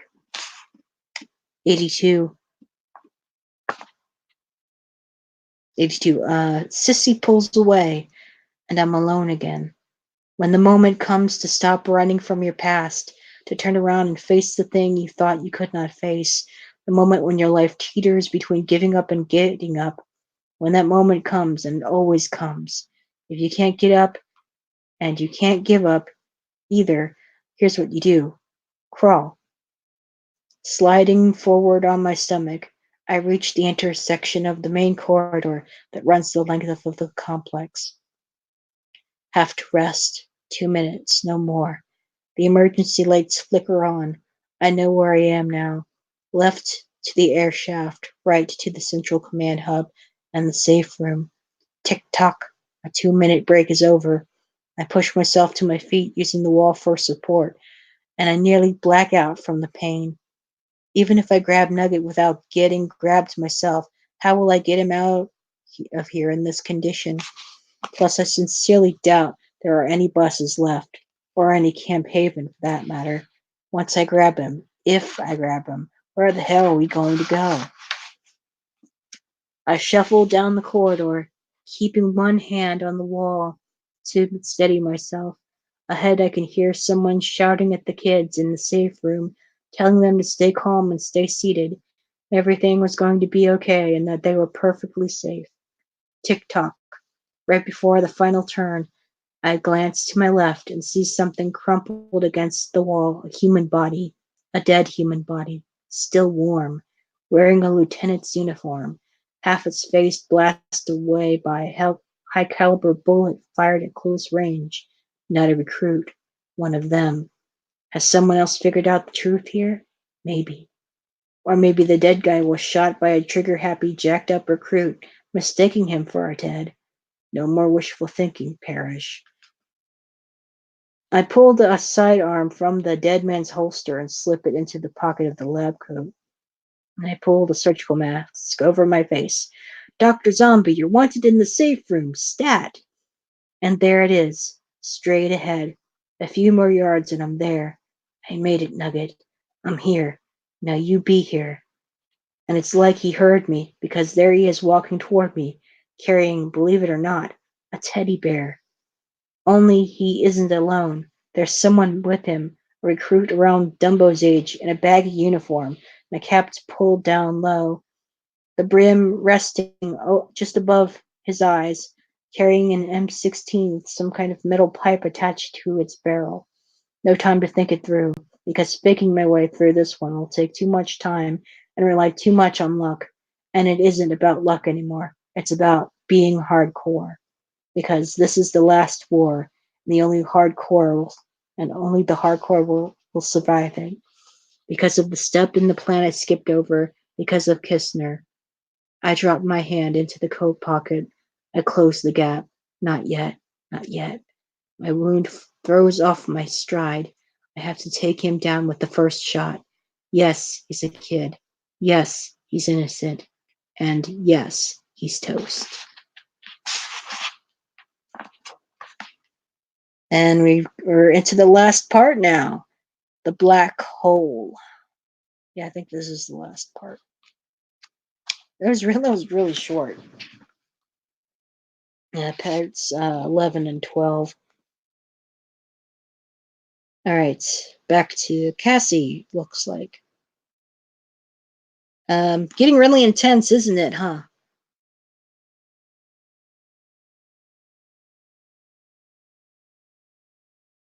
Mm-hmm. Yeah, it is. Yeah, and the thing is, Zombie, aka Ben Parrish, he used to be Cassie's high school crush. Now there they are in this deep into this military complex that's falling apart, and in the battlefield with little Sammy in the middle. All right, chapter 83. I want to drink in his sweet Sammy smell forever, but I can't. This place is crawling with armed soldiers, some of them silencers, or anyway, not teens. So I have to assume they're silencers. I lead Sammy over to a wall, putting a group of kids between us and the nearest guard.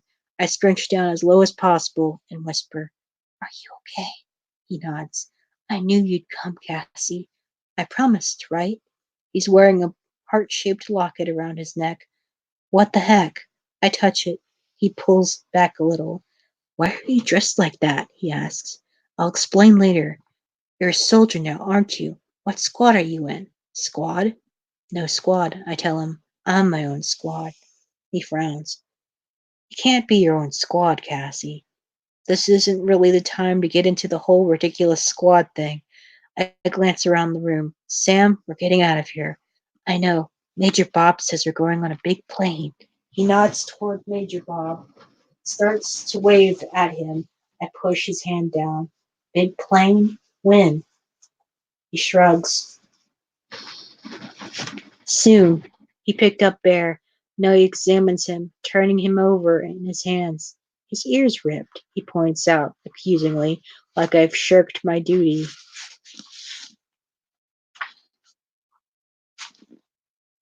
Tonight? I ask. Sam, this is important.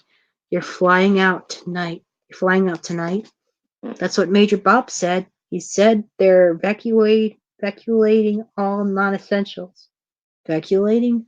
Oh, okay, so they're evacuating the kids. My mind is racing, trying to work through it. Is that the way out? Just stroll on board with the others and take our chances when we land, wherever we land?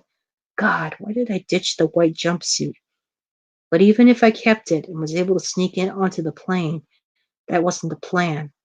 There's going to be escape pods somewhere on the base, probably near the command center on Vosh's quarters. Basically, they're one-man rockets, pre-programmed to land you safely at some spot far from the base. Don't ask me where, but the pods are your best bet, not human technology. But I'll explain how you operate one, if you can find one, if both of you can fit in one, and if you live long enough to find one to fit in. That's a lot of ifs. Maybe I should beat up a kid my size and take her jumpsuit.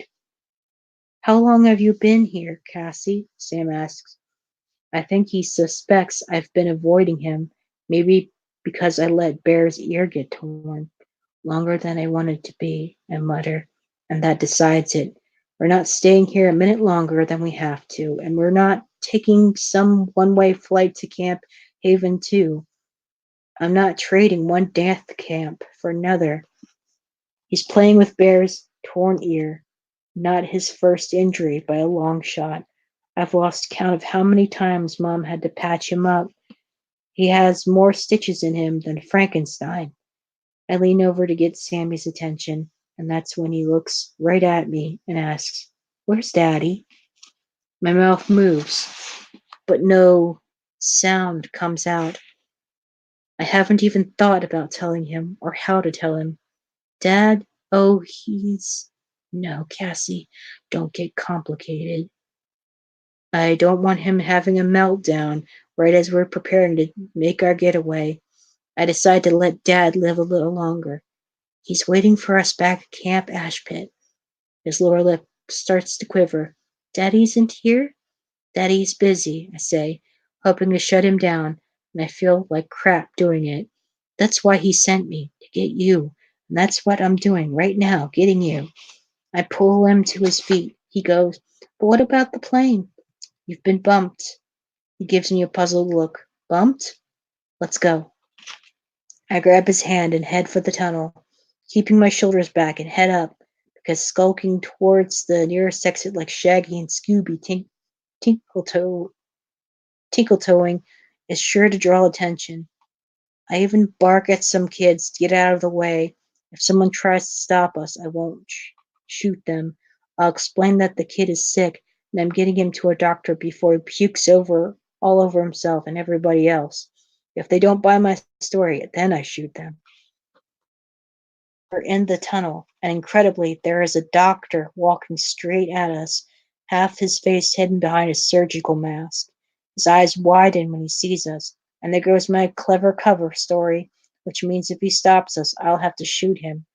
As we draw up closer, I see him casually drop his hand into the pocket of his white coat, and the alarm sounds inside my head. The same alarm that went off in the convenience store behind the beer coolers right before I pumped an entire clip into a crucifix holding soldier. I have 1/2 of 1 second to decide. This is the first rule of the last war. Trust no one. I level the silencer at his chest as his hand emerges from the pocket. The hand that holds a gun. But my hand holds an M16 assault rifle. How long is 1/2 of 1/2 second? Long enough for a little boy who doesn't know how the first rule to leap between the gun and the rifle. Sammy! I yell, pulling up the shot. My little brother hops on his toes. His fingers tear at the doctor's mask and yank it down. I'd hate to see the look on my face when that mask came down and I saw the face behind it. Thinner than I remember, paler, eyes sunk in deep in their sockets, kind of glazed over like he's sick or hurt, but I recognize it. I know whose face was hidden behind that mask. I just can't process it. Here, in this place, 1,000 years later, and 1,000,000 miles from the halls of George Barnard High School, here in the belly of the beast at the bottom of the world, standing right in front of me, Benjamin Thomas Parrish, and Cassiopeia Marie Sullivan, having a full bore out of body experience, seeing herself, seeing him. The last time she saw him was in their high school gymnasium after the lights went out, and then only the back of his head, and the only time she'd seen him since happened in her mind, the rational part of which always knew Ben Parrish was dead like everyone else. Zombie! Sammy calls. I knew it was you. Zombie? Where are you taking him? Ben says to me in a deep voice. I don't remember. I don't remember it being that deep. Is my memory bad, or is he lowering it on purpose to sound older? Zombie, that's Cassie. Sam chides in. You know, Cassie. Cassie? Like he's never heard the name before. Zombie? I say, because I really haven't heard that name before. I pull off the cap, thinking it might help him recognize me. Then I immediately regret it. I know what my hair must look like. We go to the same high school, I say, drawing my fingers hastily through my chopped off locks. I sit in front of you in honors chemistry. Ben shakes his head like he's clearing out the cobwebs. Sammy goes, I told you she was coming. Quiet, Sam, I scold him. Sam? Ben asks. My name is Nugget now, Cassie, Sam informs me. Well, sure it is. I turn to Ben. You know my brother. Ben nods carefully. I still don't get his attitude. Not that I expect him to throw his arms around me or even remember me from chemistry class, but his voice is tight and he's still holding the gun by his side. Why are you dressed like a doctor? Sammy asks. Ben like a doctor, me like a soldier, like two kids playing dress up, a fake doctor and a fake soldier debating with themselves whether to blow the other one's brains out. Those first few moments between me and Ben Parrish were very strange. I came to get you out of here, Ben says to Sam, still looking at me. Sam glances over at me. Isn't that why I came? Now he's really confused. You're not taking my brother anywhere, I say. It's a lie, Glenn blurts out at me. Vosh is one of them. They're using us to kill off the survivors to kill each other. I know that, I snap. How do you know that? And what does that have to do with taking Sam? Ben seems stunned by my response to his bombshell. Then I get it. He thinks I've been indoctrinated like everybody else in camp. It's so ridiculous. I actually laugh. While I'm laughing like an idiot, I get something else. He hasn't been brainwashed either, which means I can trust him. Unless he's playing me, getting me to lower my guard and my weapons so he can waste me and take Sam, which means I can't trust him. I also can't read his mind, but he must be thinking along the same lines when I burst out laughing. Why is this crazy girl with the helmet hair laughing? Because he stated the obvious because I think his story's crap? I know, Sammy says, to broke to broke to broker the peace. We all go together. Do you know a way out of here? I ask Ben. Sammy's more trusting than I am, but the idea is worth exploring. Finding the escape pods, if they even exist, has always been the weakest part of my getaway plan. He nods. Do you? I know a way, I just don't know the way to the way. The way to the way? Okay. He grins. He looks like hell, but the smile hasn't changed a bit. It lights up the tunnel like a 1,000-watt light bulb. I know the way and the way to the way. He drops the gun into his pocket and holds out his empty hand. Let's go together. The thing that gets me is whether I take that hand if it belongs to anyone other than Ben Parrish. 84. Sammy notices the blood before I do. It's nothing, Ben grunts. I don't get that from the look on his face. From the look on his face, it's a lot more than nothing. It's a long story, Nugget, Ben says. I'll tell you later. Where are we going? I ask. Not that we're getting there, wherever there is, very fast. Ben is shuffling along the maze of corridors like an actual zombie. The face of the Ben I remember is still there, but it's faded. Or maybe not faded, but congealed into a leaner, sharper, harder version of his old face. Like someone cut away the parts that weren't absolutely necessary for Ben to maintain his Ben essence. In general, the hell out of here. After this next tunnel coming up on the right, it leads to an air shaft that we can. Wait! I grab his arm. In my shock at seeing him again, I completely forgotten. Sammy's tracker. He stares at me for a second, then laughs ruefully. I completely forgot. Forgot what? Sammy asks. I go to one knee, take his hands in mine. We're several corridors away from the safe room, but Major Bob's megaphone voice still bounces and skips along the tunnels. Sam, there's something we have to do, something very important. The people here, they're not who they say they are. Who are they? He whispers. Bad people, Sam. Very bad people. Ted's, Ben puts in. Dr. Pam, the soldiers, the commander. Even the commander. They're all infested. They tricked us, Nugget. Sammy's eyes are big as pie plates. The commander, too? The commander, too, Ben answers. So we're getting out of here, and we're going to meet up with Ringer. He catches me staring at him. That's not a real name. Really? I shake my head. Zombie, Nugget, Ringer. Must be an army thing. I turn back to Sam.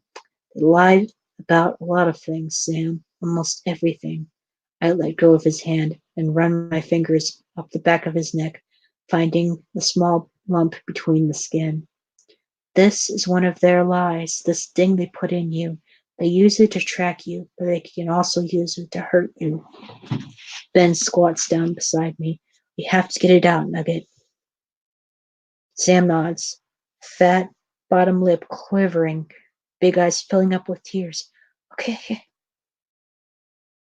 But you have to be very quiet and very still, I caution him. You can't yell or cry or twist around. Think you can do that? He nods again, and a tear pops out and drops on my forearm. I stand up, and Ben and I step away for a brief preoperative conference. We'll have to use this, I say, showing him the 10-inch combat knife, which I'm careful not to let Sammy see. Ben's eyes widen. If you say so, but I was going to use this. And he pulls out a scalpel from his lab coat pocket. That's probably better. You want to do it? I should do it. He's my brother. But the thought of cutting into Sammy's neck gives me the squishies. I can do it, Ben offers. You hold him, and I'll cut. So it's not a disguise? You earned your MD here at ET University? He smiles grimly. Just try to keep him as still as possible so I don't slice into something important. We return to Sam, who's sitting now with his back against the wall, pressing bare into his chest and watching us, eyes flicking fearfully back and forth. I whisper to Ben, if you hurt him, Parrish, I'm sticking this knife into your heart. He looks at me, startled. I would never hurt him. I ease Sam into my lap, roll him over so he's lying face down across my legs, his chin hanging over the edge of my thigh. Ben kneels down. I look at the hand holding the scalpel. It's shaking. I'm okay, Ben whispers. Really, I'm okay. Don't let him move. Cassie, Sammy whispers. Shh, shh, stay still. Very still. You'll be quick, I say. Be quick, I tell Ben. I hold Sam's head with both hands. As Ben's hands approaches the scalpel, it becomes rock steady. Hey, Nugget, he says. Okay if I take the locket back first? Sammy nods, and then Ben undoes the clasp. The metal clinks in his hand as he pulls it free. It's yours? I ask Ben, startled. My sister's. Ben drops the chain into his pocket. The way he says it, I know she's dead. I turn my head. 30 minutes ago, I'd blown a guy's face off, and now I can't watch someone make the tiniest of cuts. Sammy jerks when the blade breaks his skin. He bites down on my leg to keep from screaming. Bites hard. It takes everything in me to remain still. If I move, Ben's hand might slip. Hurry, I squeak. Mouse voice. Got it. The tracker adheres to the end of Ben's bloody middle finger. Get rid of it. Ben shakes it off his hand and slaps a bandage over the wound. He came prepared. I came with a 10-inch combat knife. Okay, it's over, Sam, I moan. You can stop biting me now. It hurts, Cassie. I know. I pull him up and give him a big hug. And you were very brave. He nods seriously. I know. Ben offers me his hand, helps me to my feet. His hand is tacky with my brother's blood. He drops the scalpel into his pocket, and then the gun is back in his hand. We better get moving, he says calmly, like we might miss a bus. Back into the main corridor, Sammy leaning hard against my side. We make the last turn, and Ben stops so suddenly I run into his back. The tunnel echoes with the sound of a dozen semi-automatics being racked, and I hear a familiar voice say, "You're late, Ben. I expected you so much sooner." A very deep voice, hard as steel. And it's 11:02, and I think, yep, should just end the stream here. End it on the cliffhanger and continue it another time.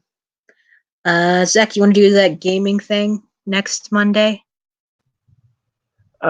Sure. Assuming we can find something that offers to let you play Brazilian checkers for free. Okay. Well, if you can't find it, I can definitely introduce you to Century Spice Road, or you can play that for free online. Okay. I think you might like it. Yeah, so it'll be on my channel. So, yep, gaming fun stuff for next week. So stay tuned. And all right, let's move to thank yous. Thank you to Arcanu who left in the middle when I was reading. Okay, but I guess he had to go. JC Armitage, Stasiux the Fox, Cody Foray, YouTubing Jaguar, Deserted, Hoy Monster, and Zachary.